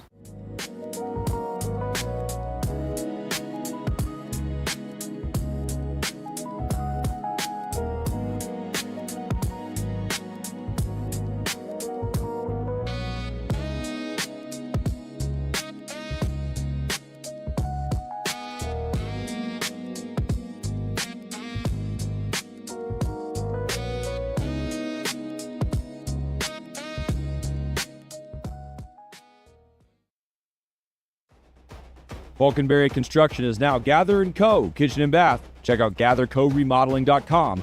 Thanks so much for sponsoring Green and Gold Game Day. At Camp Info Waco, we believe fun is more fun outside. We also believe fun is more fun in the pool, by the water park, at your RV, in a cabin, and with the friends and family you love the most. So grab a drink, take a ride, and stay a while. We think you'll discover that fun is more fun outside, too.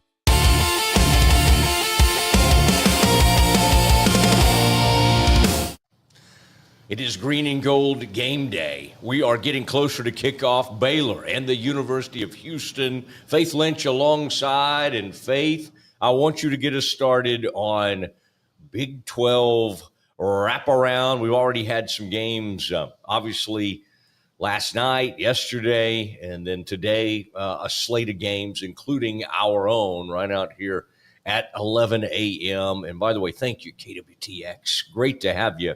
And I love these morning games because that means we get to be live on KWTX and they get to see these shades. I'll take them off briefly here.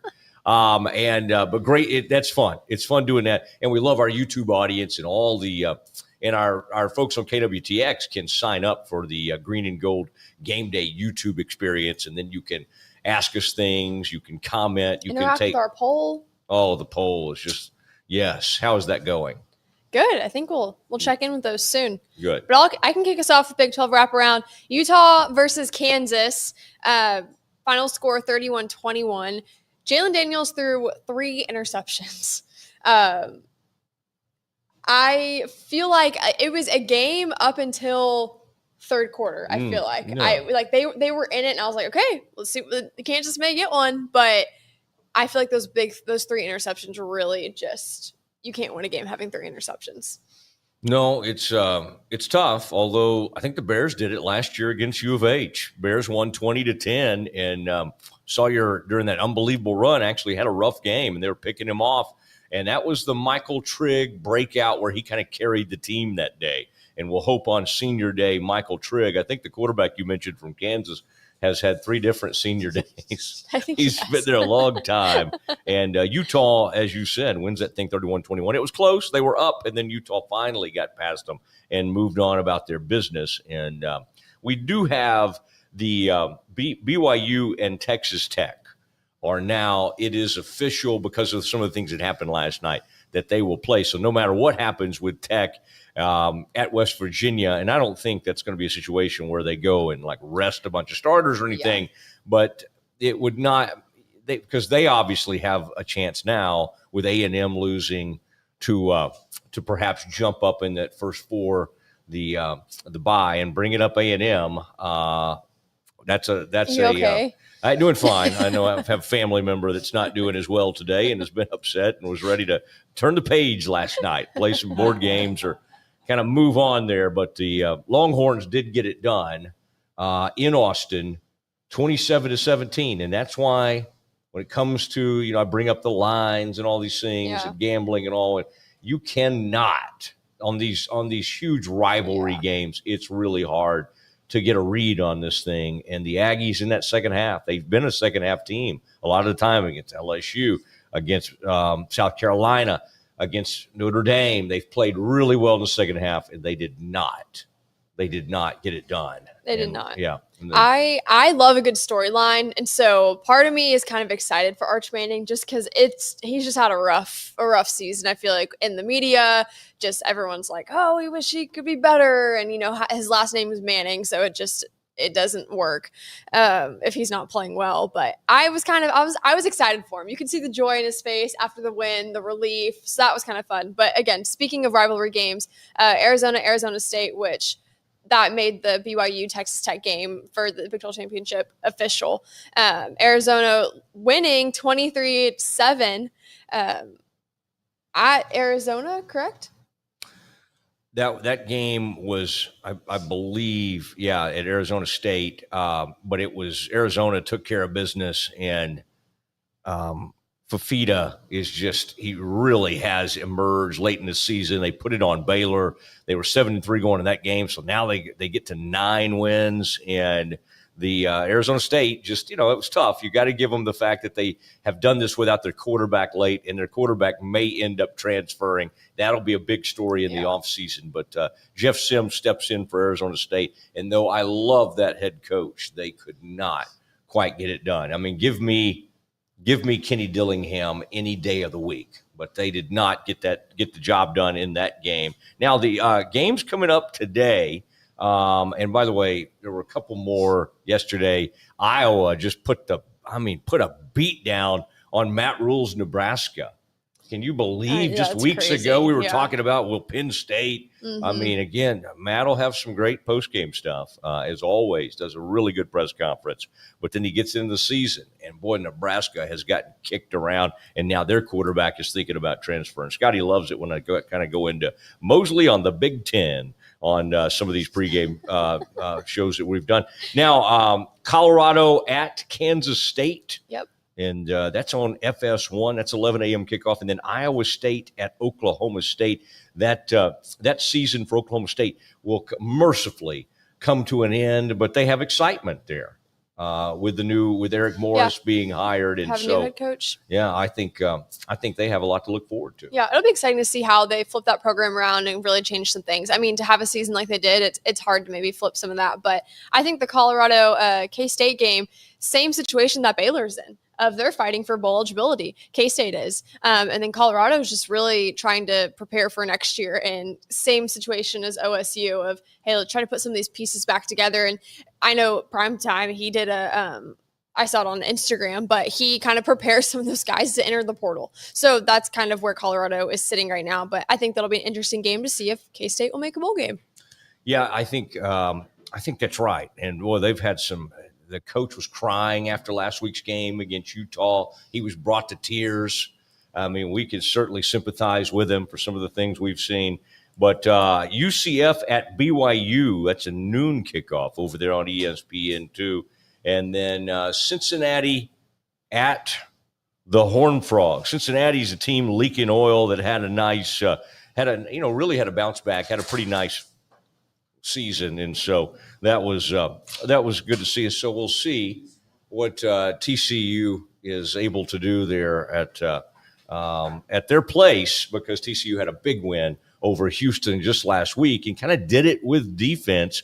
And though Houston ran the ball a bunch, they just couldn't find the end zone a lot. Yeah, no, I agree. Yeah, TCU coming off of a big win against Houston. It'll be interesting to see how Houston responds to Baylor this week. Again, you said they've been really good on the road, so it'll be interesting to see if that happens here. Yeah.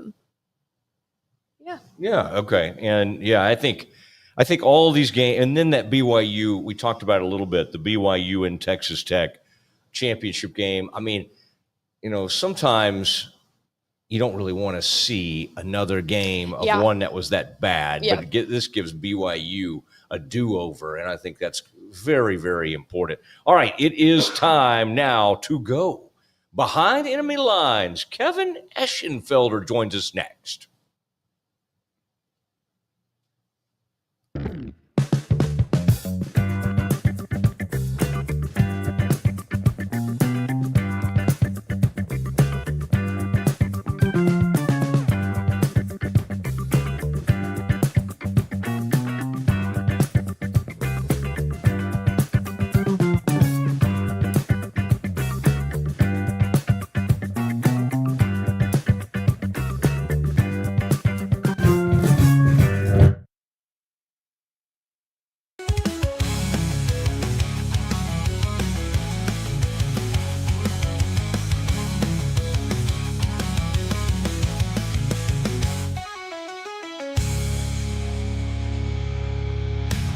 If you want the best for your body, you want Ascension Providence, the largest sports and orthopedics group in Central Texas. Using innovative and cutting-edge technology, we're able to understand your body better than ever, delivering treatment with precision.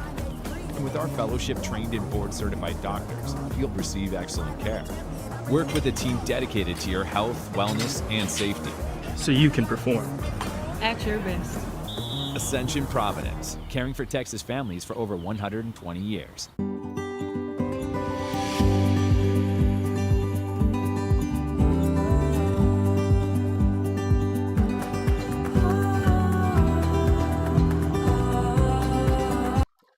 Welcome back, Green and Gold Game Day.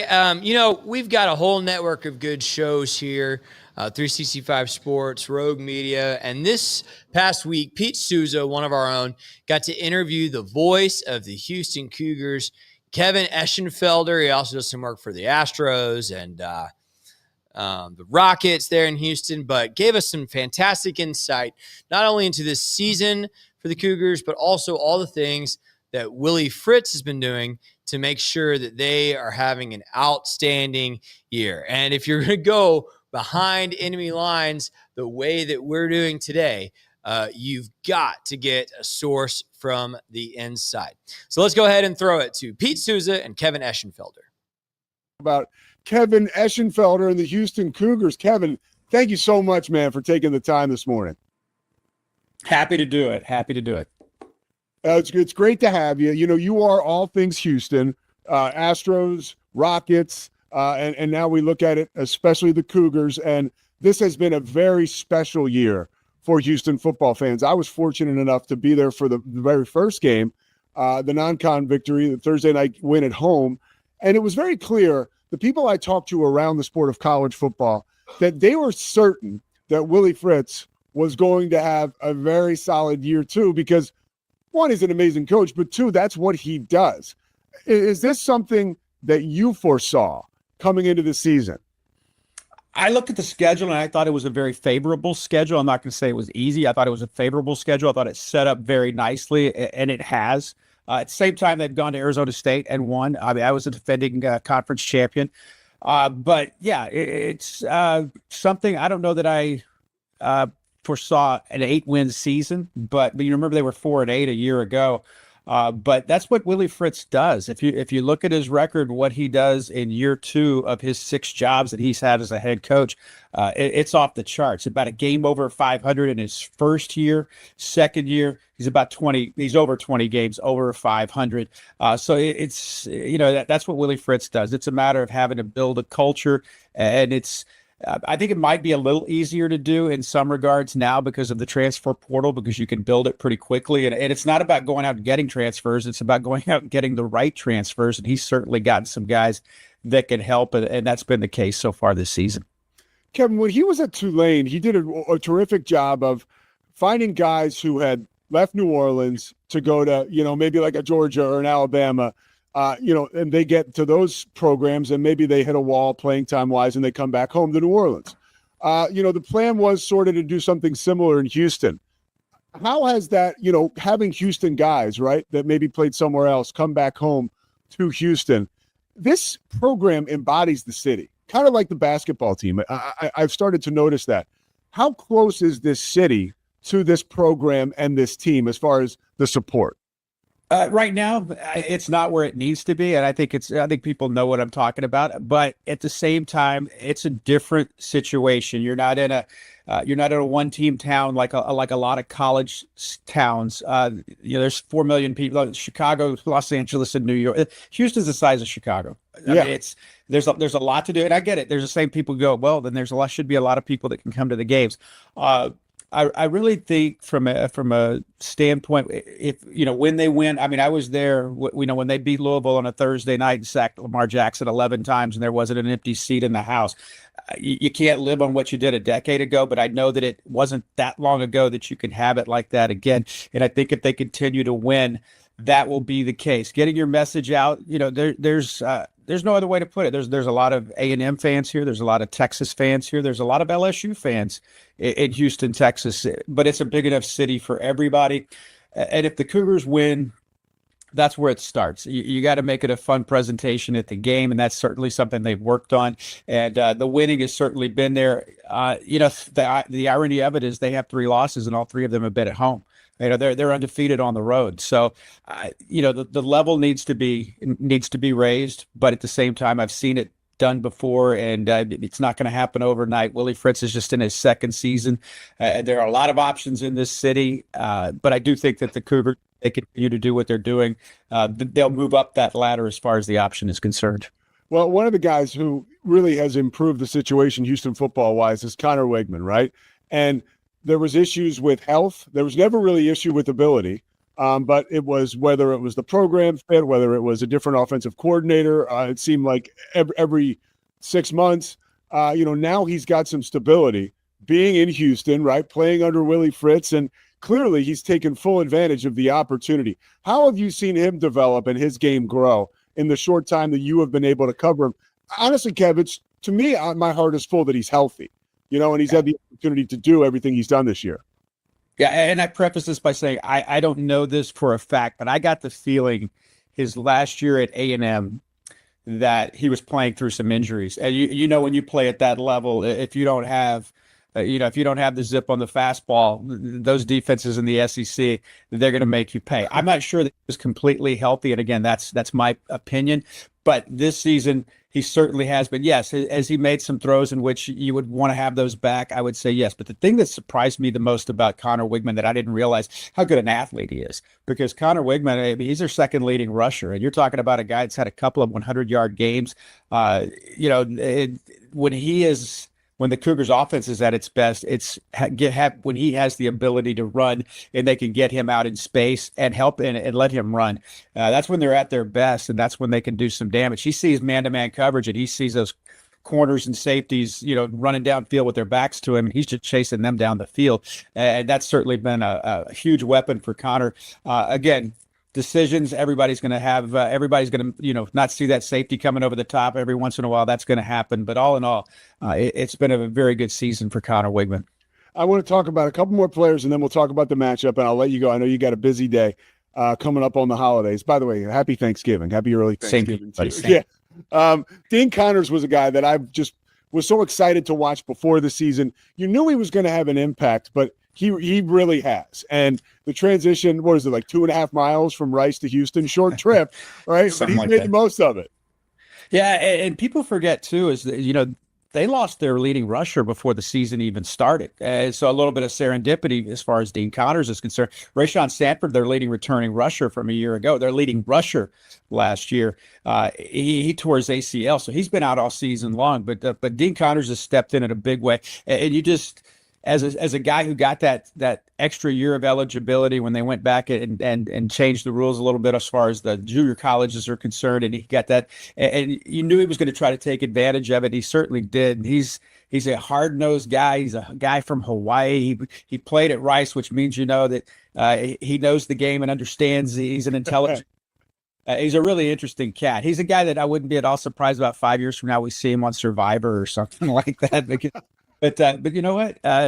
He's got all the things you need. He's, as far as a running back, he's not afraid to stick his nose in there. But at the same time, if you bunch everything up, he'll beat you on the outside. He'll beat you down the sideline. Kev, was there a moment where you're ground zero with these teams, traveling and everything, getting to know them? Was there a moment when you thought to yourself, man, this Connors kid, he is a little different? You know what? I'm not exactly that close as far as that is concerned, but you can tell he's just he seems to be that guy that kind of is the walks into the room and you know that he knows a secret that nobody else knows. I get that. I get that. Time to time. And again, I have not spent a lot of time around most of the players. I'm working during the week. I got a real job, and so I'm on the plane, going to the games and things like that. How about Amari Thomas? I did a game at UAB this last weekend, and Alex Mortensen, their interim head coach, talked about, their wide receivers and mentioned that, losing a guy like Amari Thomas to a Houston is just, that's the world we're living in. But he couldn't say enough about Amari Thomas and just how he was an elite level wide receiver. What about his game has been unique to you this year? Well, and another guy that talk about opportunity knocking, because you think about Steph Johnson, was the kid that caught the pass, the Hail Mary against West Virginia a couple years ago, their first Big 12 conference win. He was expected to be their leading receiver, and he was very good for the first 3 games. But Steph Johnson got hurt, and all of a sudden, Amari Thomas, who was a guy that didn't know that much about, and man, he has a breakout game. I believe it was at Oklahoma State. Next thing you know, he's putting together 100-yard games after another. And he's elusive. There's certain guys that you can tell. And Tanner Koziel, the tight end, is another one too, that you can tell they just have that feel with the quarterback, and where, it's not about the play that's called. It's about the play that you make when the play that's called not necessarily is there. And you can tell when guys are on the same page. Amari Thomas is certainly one of those guys with Connor Wigman. Yeah, and you mentioned Tanner Koziel. I mean, it is fun. You go through this Houston offense, and it's like, you want to play like, now I'm aging myself, but you're probably in the same boat. You want to play Tecmo Bowl with them or Madden with them. Like this is a prolific roster with a lot of pieces here that get you excited just to watch the team. Yeah, trust me, brother. If you want me to age myself, I'll go back to Pong or something like that. Let's play some Atari. But they've been able to put things together, and you can tell too. In the games that they've lost, they have struggled to get Tanner Koziel involved, and it's only been that the last game against TCU. And I give all the credit in the world to TCU's defense, because they took Tanner Koziel away. And they also limited what Amari Thomas's damage was able to do as well. And really, Connor Wigman wasn't able to rush the ball in the first half. That's another big key too, is his ability to run the ball. You can look, the loss to West Virginia, I think he rushed for 27 yards. In the win over Arizona State, I think it was 111 yards or 98 yards. He had back-to-back games of 98 and 111. So those are the things that were being that, to the credit of the defense in TCU, they were able to take that away. It gives you an idea of just how important guys like Tanner Koziel and Amari Thomas have become here with this offense. What have you seen so far up close and personal from Willie Fritz since he's taken over that is encouraging to you that, oh man, like we could take what's happening here in year 2 and this could be something that sticks. We could become a prominent team in this conference. It sounds cliche, but it starts, I think, with character, because that is what he is all about. I mean, I'm telling you, I've been around a lot of coaches, and I'm not saying anything negative about anyone. I'm just telling you, I've never been around a coach that is high a character guy, a head coach. And I tell this story. I remember the first last year, we would get off the bus. All the kids had their box lunches and stuff, where they're sandwiches or whatever for the bus ride to the airplane to go home after the game. I'm not kidding. He's the guy that makes sure nobody leaves anything on the bus, because he doesn't want the bus driver to have to pick it up. He's the guy. I'm not kidding. I've seen him with garbage bags and having people. Big 12 head coaches just don't do those things. No. That's the mentality that he has. There's no job that's too small. He talks about all the time about when his first head coaching job, he was taping ankles and lining the field. And I don't think, well, obviously he has changed from that.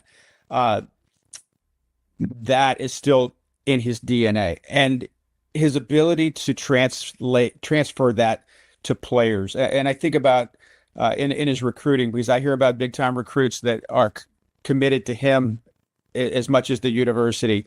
I'm shutting down my recruiting because I made a commitment to the University of Houston. The word commitment is the word. And I think that has a lot to do with the character of the head coach. Not only does he go out and find people that share his beliefs and values, but they reciprocate as well. He's not a job chaser, right? I mean, he's taken his time to get where he is today, and that's kind of was on him, right? I mean, he matriculated, and he was on his own time, and here he is. He's not in a rush to get anywhere else. No, and no, he's not, and it's really interesting too, because I think Willie is 64. I mean, you ever see him do the after the game, they pick him up and they oh yeah, it's like he body surfs almost. Yeah, they do the body surfing, and he's young at heart. But yeah, it's funny how just the paths different coaches take, whether it was starting, in Missouri for him and then on to Blinn Junior College and winning a national championship there and doing the same at Sam Houston before going to Georgia Southern and then Tulane. And people and this is no disrespect to Tulane, but man, winning at Tulane, high academic standards, a small, granted there's a great deal of talent around, but a small, high academic standard school, private school, right there in New Orleans, in a small stadium, a small setting, and to be able to get that done. And remember, the year before he left, I mean, they beat Caleb Williams and USC in the Cotton Bowl. I mean, it was no freak. I mean, this was no freak accident. They went out and, at the end of the game, took it to him at the end of the game. He gets people to believe in what he wants them to do. And there's something to be said.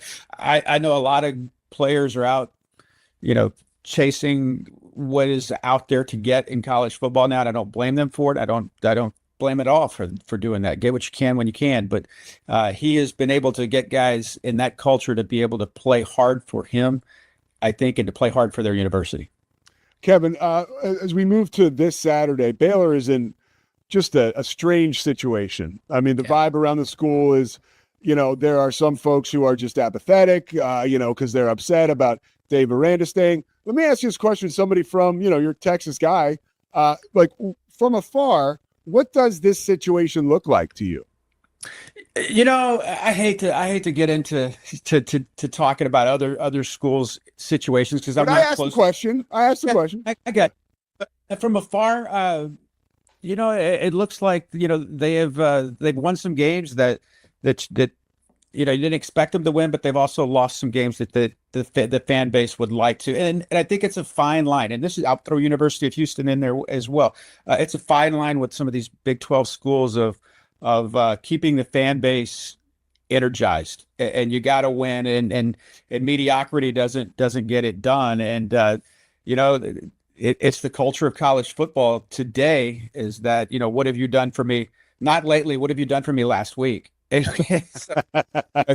You're rolling, and all of a sudden you get beat by somebody that the fan base doesn't feel like you should have gotten beat by, and next thing you know, there's 10,000 fewer fans at the game the next week, and it's I like I said, I don't like to talk. I don't know that much about it, but it does seem like a situation where it's tenuous right now. I do like the fact that you've made a commitment to this guy, and you're going to let him try to fix whatever the situation might be. I'm not saying anything's broken, but I'm just saying you're giving him an opportunity to, because let's face it, that's not the case anymore. And you look at James Franklin, go through and look at all the different places where money be darned. I mean, we'll cut you a check and we'll move on because the fan base wants it. And so I commend Baylor for doing that, sticking with it. Now, whether it'll work out, we're going to find out.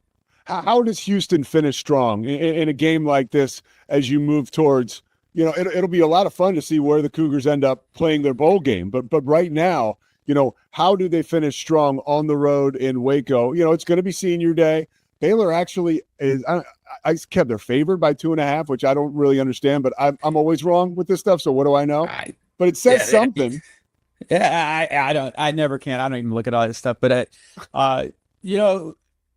again, it's a Houston team. I saw Houston up 24-0 at Arizona State. I mean, so is it I also saw him get beat 17-14 by TCU when the most accurate field goal kicker in the Big 12 missed 2 field goals. And it saw a pick thrown in the end zone. So until the game stops being played by a bunch of 19-year-olds, I don't know this. I don't be able to figure it out. But if Houston takes care of the football, they play really good defense.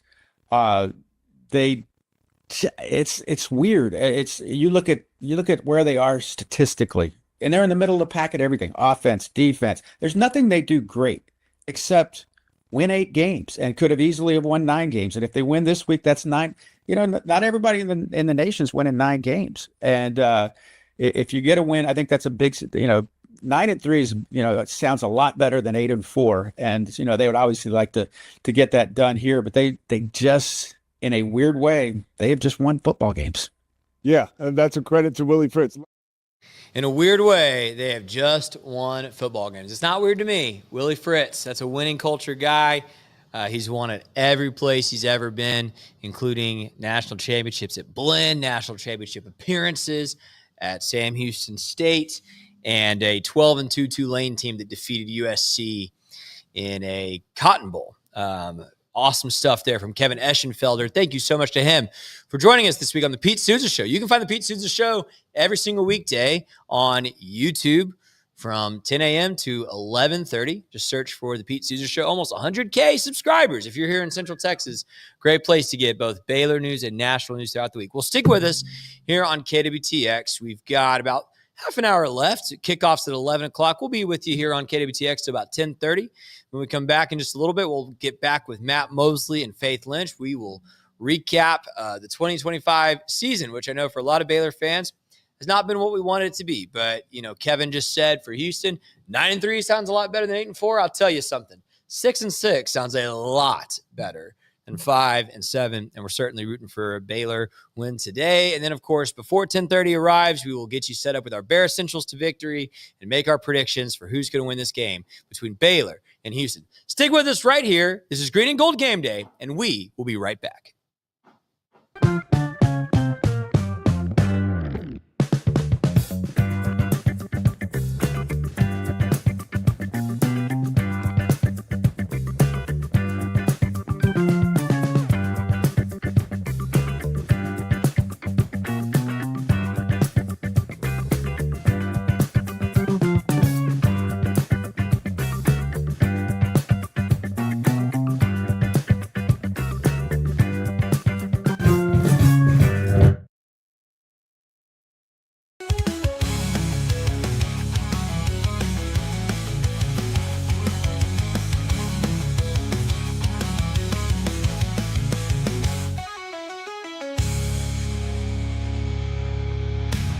If you want the best for your body, you want Ascension Providence, the largest sports and orthopedics group in Central Texas. Using innovative and cutting-edge technology, we're able to understand your body better than ever, delivering treatment with precision.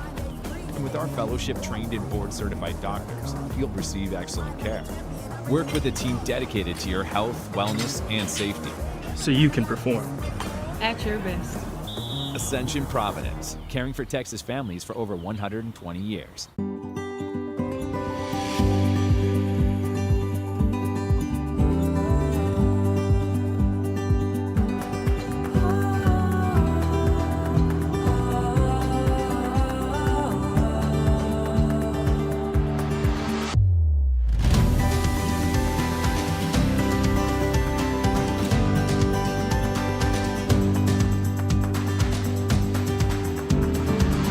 When Central National Bank decided to partner with Baylor women's basketball, we were hoping Coach Colin would bring that championship mindset to do whatever she has to do to take our workplace culture to the next level. Well, these donuts are pretty good. Guys, how we doing? We're good, Coach. Craig! What are you doing? What do you mean? You have to dunk it.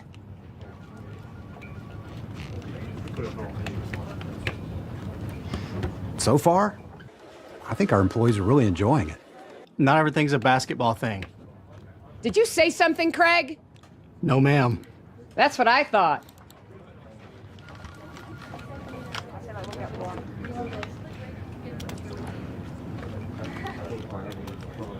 Dude, I think she likes you. Central National Bank, proud partner of Baylor Athletics and Baylor Women's Basketball.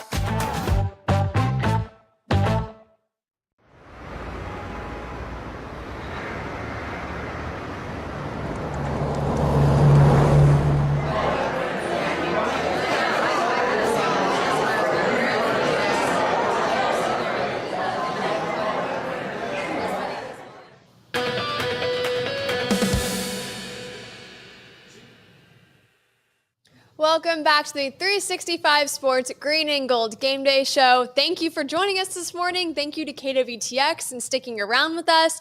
We are 1 hour out from kickoff. It is 10, kickoff at 11, and we're going to reflect on the 2025 season coming up. But let's go ahead and check our Hour 2 fan poll that Andrew so lovely made for us. Do you view Houston versus Baylor as a rivalry? Kind of. That's kind of. That's what everyone, I guess, is saying. I feel that way too, because I think TCU is Baylor's rival.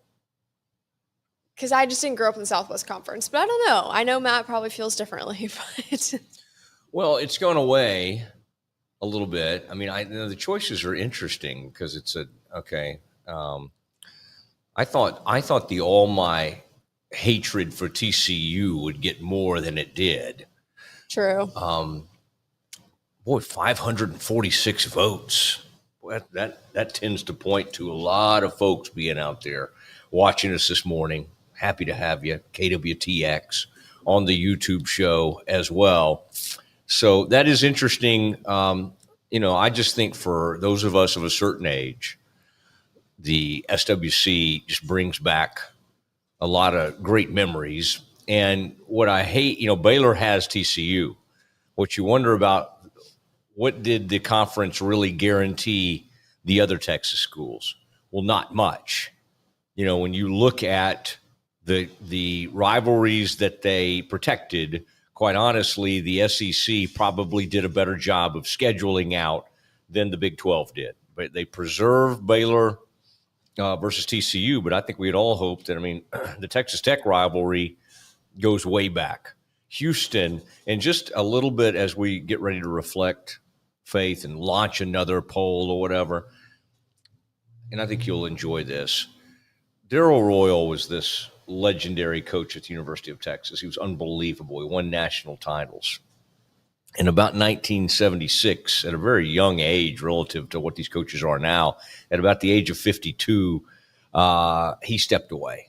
And it was really not for health reasons or any otherwise. It was because the Houston Cougars had come into the SWC. And in that first season, it was 75 or 76, they just destroyed Texas. And it's not like they hadn't played before, but I think at that point, because you had Switzer beating up on them as OU, and then you had this upstart team in Houston. And that was one of the great things that Bill Yeoman did. Bill Yeoman integrated his team well before a lot of these other Texas universities. In fact, Michigan State was really early up in the north to do that. Texas was slow. It happened in 1970 with Julius Whittier. But just a little history behind, when people still think of UT, Darrell Royal's name is mentioned. And Mac had a great run there, but it's talked about with great reference. But it was this Houston Cougar program that basically caused Darrell Royal to go, I'm about done with this. I've had a great run. And back then, coaches, and I don't know exactly why, but coaches would be done by the time they were 50, 54, 55. That was it. That was kind of retirement age. And now they'll coach right into their 70s, as we saw with Nick Saban. And Willie Fritz, the coach for the Cougs today, has a little bit of age on him. I'm sure he appreciates me putting it that way. He is, but he's in his 60s. He's doing well. He's 64, but taking good care of himself, although he's lost his voice this week. Do we need to launch another poll? We do. Yeah, I'd love to do that. And we can head back into Mosley's mind here a little bit. And I know it's a good and scary place sometimes, but we can do that and then also reflect on this 2025 season. But what will the results of today's game be? Bears win big, Bears win close, Cougs win close, Cougs win big. Make sure you interact with our poll on our YouTube side or in KWTX. And then Matt and I will give you our answers at the end of our show. Yeah, that's what we'll do. That's certainly what we're planning to do. Andrew's doing a nice job on those. And again, join us on the YouTube, subscribe to us. Would also invite all of you to come over to the Matt Mosley Show weekdays. Am I allowed to, kind of do some of that? Yeah, go I for heard it. Scotty was pumping up some other things on the Rogue Media Network and 365 Sports. We got a lot to offer, and we appreciate everybody being with us today. It is time to reflect a little bit on the can I get back into UH history? Do we have to reflect on this season? I know. We can a little bit. Well, I was just in our little break was kind of looking at Instagram, and obviously they're putting out a ton of senior stuff today, and lots of sweet messages, and Trig did an interview with John Morris on the Baylor Plus platform, and he talked about one of his favorite moments, and it was the storming of the field beating TCU. I just think that was really cool. Earlier Scotty talked about maybe a senior you'd like to see come back. I would love to see Trig come back for one more year. I know that's not possible, but I would love to see him stick around for one more year, because I think yes, he is ready for the NFL, but I think it would have been cool to see him at Baylor one more year, just to get really into the culture and to see more of who he is and more of his personality, and just see him grow a little bit more in this Baylor program. But he just mentioned a really sweet memory of getting to stand and as everyone's storming the field, and it's crazy win, really cool field goal. He's just standing there watching with his parents and seeing the Baylor community and everyone just be so excited for this win. So really sweet to, these guys have worked really hard. The senior class has gone through a lot. They went through COVID, some of them, their red shirts. Obviously an AD leaving, they've been through a lot. And I know Dave Aranda in his press conference defined this class as resilient. And I think that really speaks true of these seniors have gone through a lot and have poured a lot into this program. So that's my reflecting is more of a holistic versus this season, because this season it's been tough. I know you look at numbers and you look at across the board, it's not great. But this class has done a lot for Baylor football. I think that's right. And I think somebody that you worked hard on the story, and Scotty as well, but that you all mentioned earlier today, Josh Cameron, and the second straight year he's been up for that Burlsworth Trophy, which is the best walk-on in the country. And what an amazing person he is, first and foremost. And it took him a while to lose the red shirt and get on scholarship. But from day one, really, he was popping at spring games, and you're like, who is that? Okay, he's making plays, but he's not even on scholarship. And as we've seen with Redding, we've seen players in the past. I think back to Colin Brents from back in the Bryles days. There are just players who, and there was Caleb Parker, who came from the high school where my daughter went, Lake Highlands, that have incredible impacts. And that's why we thought with NIL and roster limits and all, that walk-ons, the concept of it might go away. I don't think it completely has gone away. It might to some certain extent. But there needs to be people like Josh Cameron playing in NCAA. And he's been great, and he's been steady, and he's been a steady hand and steady influence. And I do think it's important to remember today, we honor the players. You can be as mad as you want that this head coach is returning, and I think all that is fair, and I think some of that is probably appropriate. But, the players, and by the way, I do not like it when coaches sort of deflect, hey, I'm seeing this stuff against the players and all. The truth of the matter is, maybe there's some weird fan forum or, on website stuff that I don't care about. And we should not, by the way, when you see idiot comments out there, we should not let them speak for everybody. We do that too much. So-and-so said something awful about so-and-so. Who cares about that kind of thing?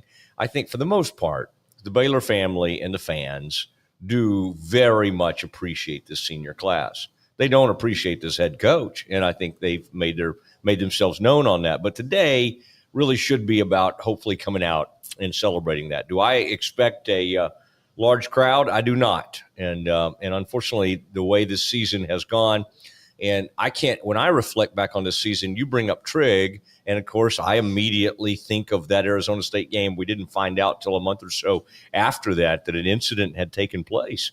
And too much of this season has obviously over the last few weeks just been completely overshadowed.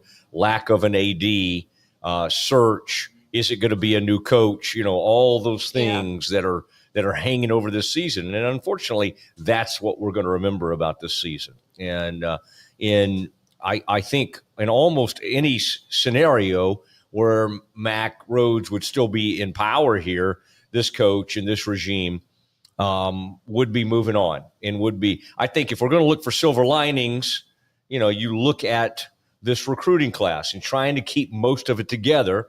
Although there's one kid from Temple that seems to continue to show up. I believe his name's Jamarian, who continues to show up at these UT games. I hate seeing him there for that UT A&M game. So, but the Bears are trying to hold a class together, launch a portal, get enough money together to make sure they kind of have everything for that, and then hire an AD, and then the AD is going to just kind of watch and see which direction the program goes. And you know what? If it kind of like what happened with West Virginia recently, if somehow they turn it around next year and have a great season and win 8 or 9 games, then that's okay. I don't think, I mean, the fans that this year sort of rooted for failure because they thought it would cause a change, how did that work out? Well, sadly, maybe it would have worked out for you, but a scandal prevented the ultimate kind of what you were wanting on that. And so it didn't happen. So I don't think that's wasted energy to me, like rooting against your own team, hoping for a different outcome, hoping for a different coach, because look what's happened. They don't even have the structure in place to even be able to make that change. And now we're talking about Coach Aranda needing to get maybe more out in the community and how wonderful a person he is. But anyway, you've brought some good feelings today, and I call this Sentimental Faith Day. No, but I've really all the things you said I've really enjoyed. Okay, it is time though for Bear Essentials, and let's give our predictions for today. That's next. Nation rolls along with Alan Samuels Dodge Chrysler Jeep Ram. Start with award-winning service and factory-trained techs. Then shop our new and used lineup from cars, trucks to SUVs, all makes and models. Running a business? We're your Central Texas headquarters for ProMaster vans, cabin chassis, and work trucks. For power and comfort, test drive the Ram 1500, the Motor Trend Truck of the Year winner again. Alan Samuels in Waco, proud partner of Baylor Athletics. Come by, let's be friends.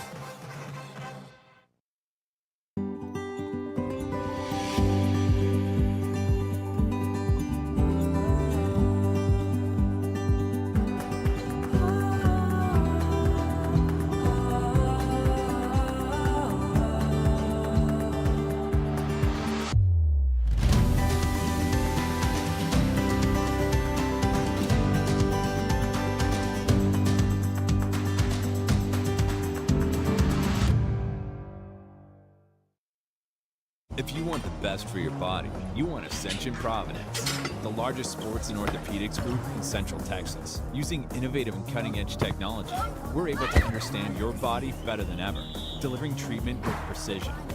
And with our fellowship-trained and board-certified doctors, you'll receive excellent care. Work with a team dedicated to your health, wellness, and safety. So you can perform.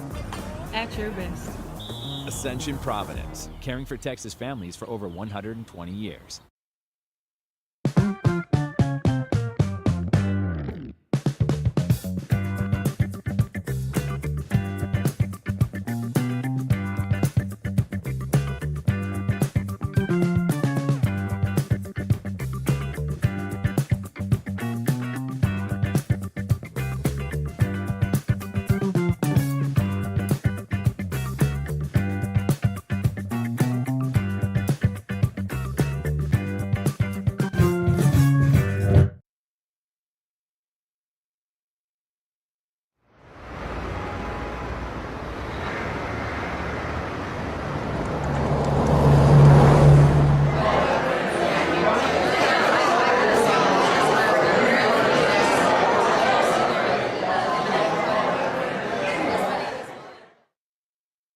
At Camp Info Waco, we believe fun is more fun outside. We also believe fun is more fun in the pool, by the water park, at your RV, in a cabin, and with the friends and family you love the most. So grab a drink, take a ride, and stay a while.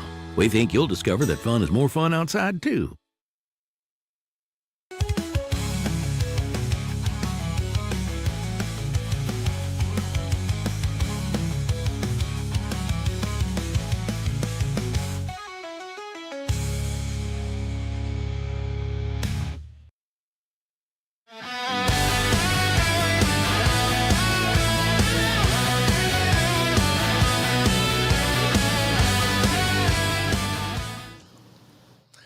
It is the Green and Gold Game Day Show. Thank you, Mission Golf Cars. Thank you for what you do. Man, those things are snazzy. I wish one would pick me up right when I arrive at the media lot and rush me right over to the media area there where I always am digging around for my credential. And it's usually the wrong one that I produce. Faith Lynch alongside. Faith, thank you. Thank you for just being so good-natured and having nice things to say and bringing up the baptisms. I mean, the most of us are just like, okay, when's the AD coming? When's this happening? And yet the quarterback's out baptizing people. We got John the Baptist or Sawyer the Baptist or whatever. And the good news is it appears that they're doing full immersion, okay? They're sticking with the old Baptist. They're dunking them fully, okay? None of this sprinkling stuff that you see happening in other denominations. No, we like it all, and even a little sprinkle will kind of get you there, I think. But wonderful to see, and so thank you, Faith, for just, to me, bare essentials as we start this. And by the way, thank you for Ascension Providence. They're probably not want to be a part of my baptism talk, but we appreciate you guys, and we appreciate the team of doctors that have been a steady flow over to the Mosley Show this year. Scotty has gotten more free medical advice than he could ever have in a whole lifetime, and wonderful people over there at Ascension Providence and extremely talented doctors. And if you thought, there's almost no field of medicine, Faith, that you can think of that they don't address. Everything that could possibly happen in today's football game against the U of H, like they would be on hand and ready to treat. So anyway, but Faith, thank you for everything today, and for, I just like some of the positivity coming from you, and also the reminder that the volleyball selection show party is coming up. I think it's going to be held at another great partner of ours over at Brazos Landing. And now, what are we being projected? Is there, so you said back in 2019, the Bears made it to the Final Four and were a number 1 seed. Seems like always Kentucky's great, Texas is great, Iowa, Nebraska can play some volleyball and they can pack a crowd. They're undefeated, just won the Big Ten. I'm not quite sure how it will all shake out. I think we'll be a top 16 seed is what I'm guessing, so maybe like an 8 seed in that line, but I saw a prediction bracket from Michaela Chester. She does a lot of NCAA volleyball stuff, but she had us playing like UT El Paso, and then playing like an A&M. So we'll see how it all shakes out tomorrow. But yes, you should go to Brazos Landing, join. I believe it's a $25 payment for a plate, so you can hang out with the girls, have a meal, be there at a selection show. The NCAA volleyball will have a camera on the girls, so that's always cool, a chance to get on TV. But it should be really exciting time for them. And obviously it's fun to kind of take a step back this year and to watch it all unfold and maybe not be in it. But really proud of them and the way they've persevered this year, and just the team that they've all meshed into, and have some really great young freshmen, just like this football team, of a lot of great freshmen at Baylor this year. That's at Baylor awesome. Athletics. I think it's been really cool to see these freshmen grow.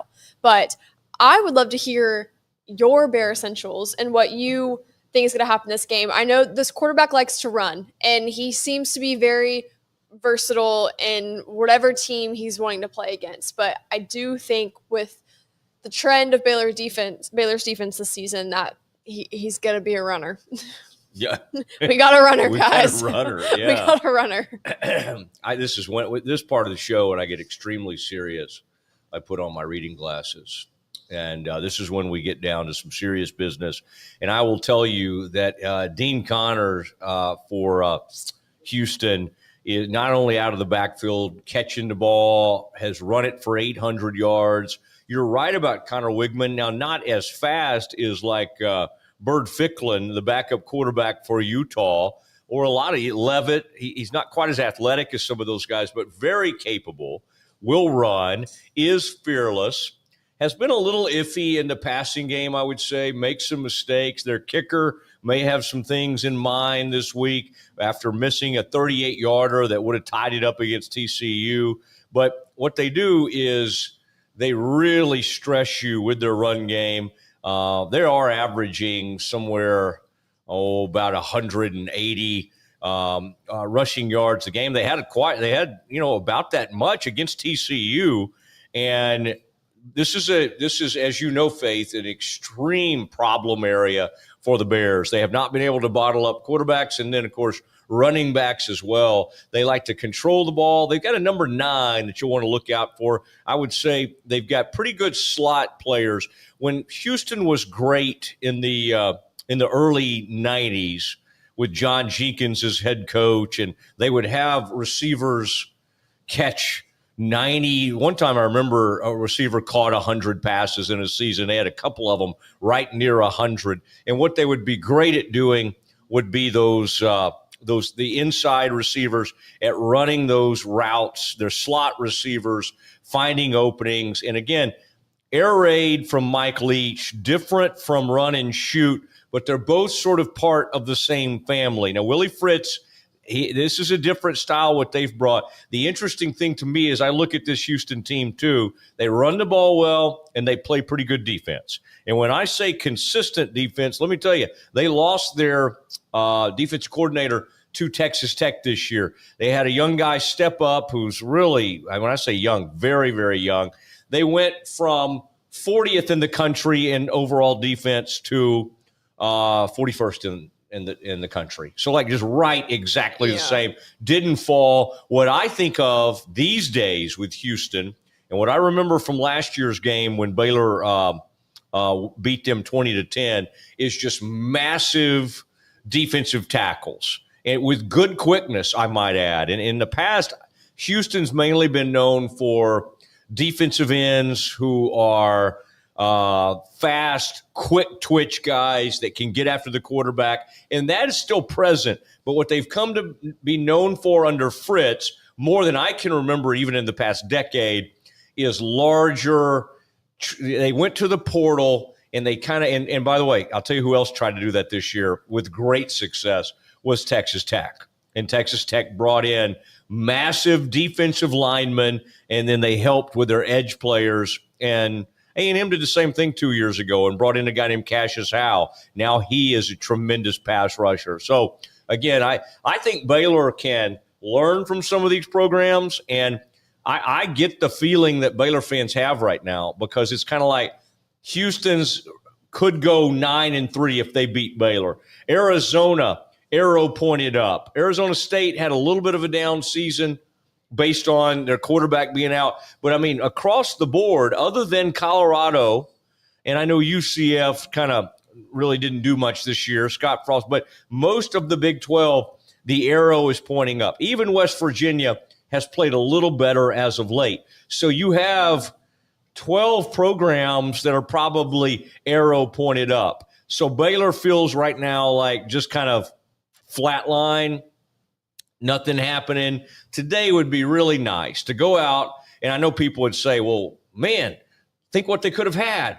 I mean, why couldn't they have been like, but that's fine. Like have one day, like that UCF game on homecoming was nice for one game to go out and accomplish something. Now is the time of the show, Faith, where I think you and I need to give our predictions, and Yes. you feel free to update anything you want to on a poll or whatever. That's I know earlier we had a poll that went for 600 votes, which I love seeing. I've got the Bears sadly dropping this game, and this team plays really good defense. Houston does, and I got the Bears losing this one 21-17. Always love to give a loss prediction for the Bears here on the Green and Gold Game Day. It really works well with our listeners and sponsors. No, but I do think I got to be real. We got to keep this real. 21-17, a loss by the sad old Bears, and they will not go bowling, but that'll give them more time to recruit and add to this wonderful class. I would love to see what everyone else is saying. Let's check our poll real quick, and then I can give my prediction. But Cougs win close. I think that's not a surprise to anyone. Of this team's been doing really well, similar to in Arizona. I feel have had more of like a revival with this coaching staff, and they've been doing a really good job. So I agree. I think Cougs win. Cougs win close will be my prediction. I'll give a 24-14. Will be my score. Cougs win close. I would love to see Baylor go to a bowl game. I think it'd be really good for these seniors and just how hard these guys have worked, but don't know if it's in the card this year. And I mean, that would be the first time they haven't gone to a bowl game in 12 seasons, correct? We've been to 12 bowl games, 10 bowl games out of the last 12 seasons, I believe, under the Dave Aranda era. Someone can fact check me. Well, on no, that, they didn't. Yeah, 2020 COVID, they missed that, Mm-hmm. obviously.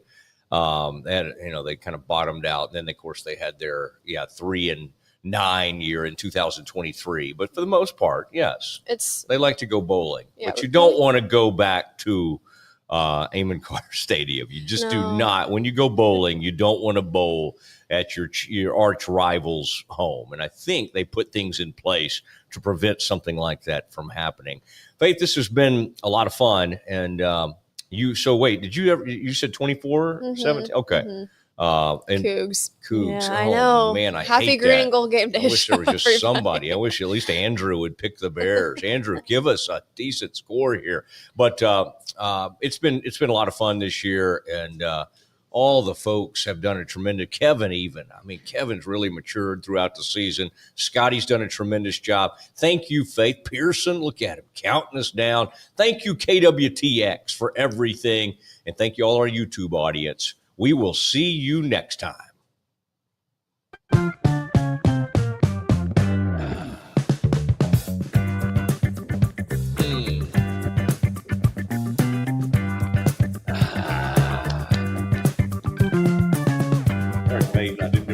I started to see the countdown. I know, I was like, ah.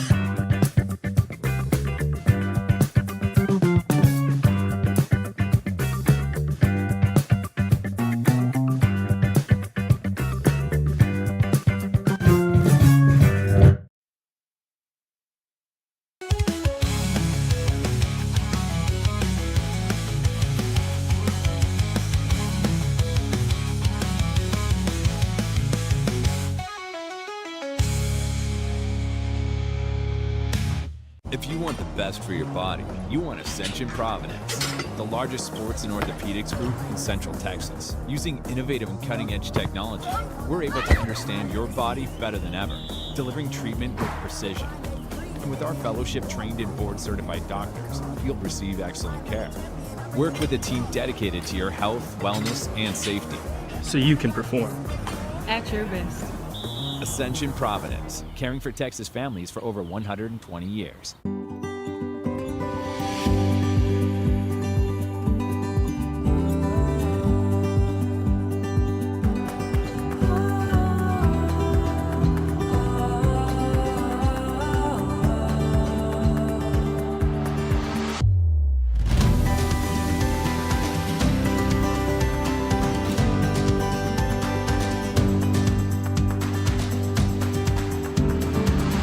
When Central National Bank decided to partner with Baylor women's basketball, we were hoping Coach Colin would bring that championship mindset to do whatever she has to do to take our workplace culture to the next level. Well, these donuts are pretty good. Guys, how we doing? We're good, Coach. Craig! What are you doing? What do you mean? You have to dunk it.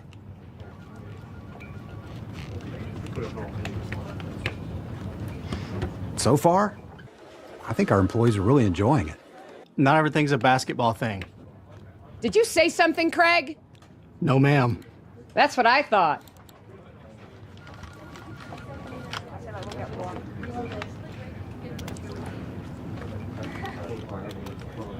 Dude, I think she likes you. Central National Bank, proud partner of Baylor Athletics and Baylor Women's Basketball.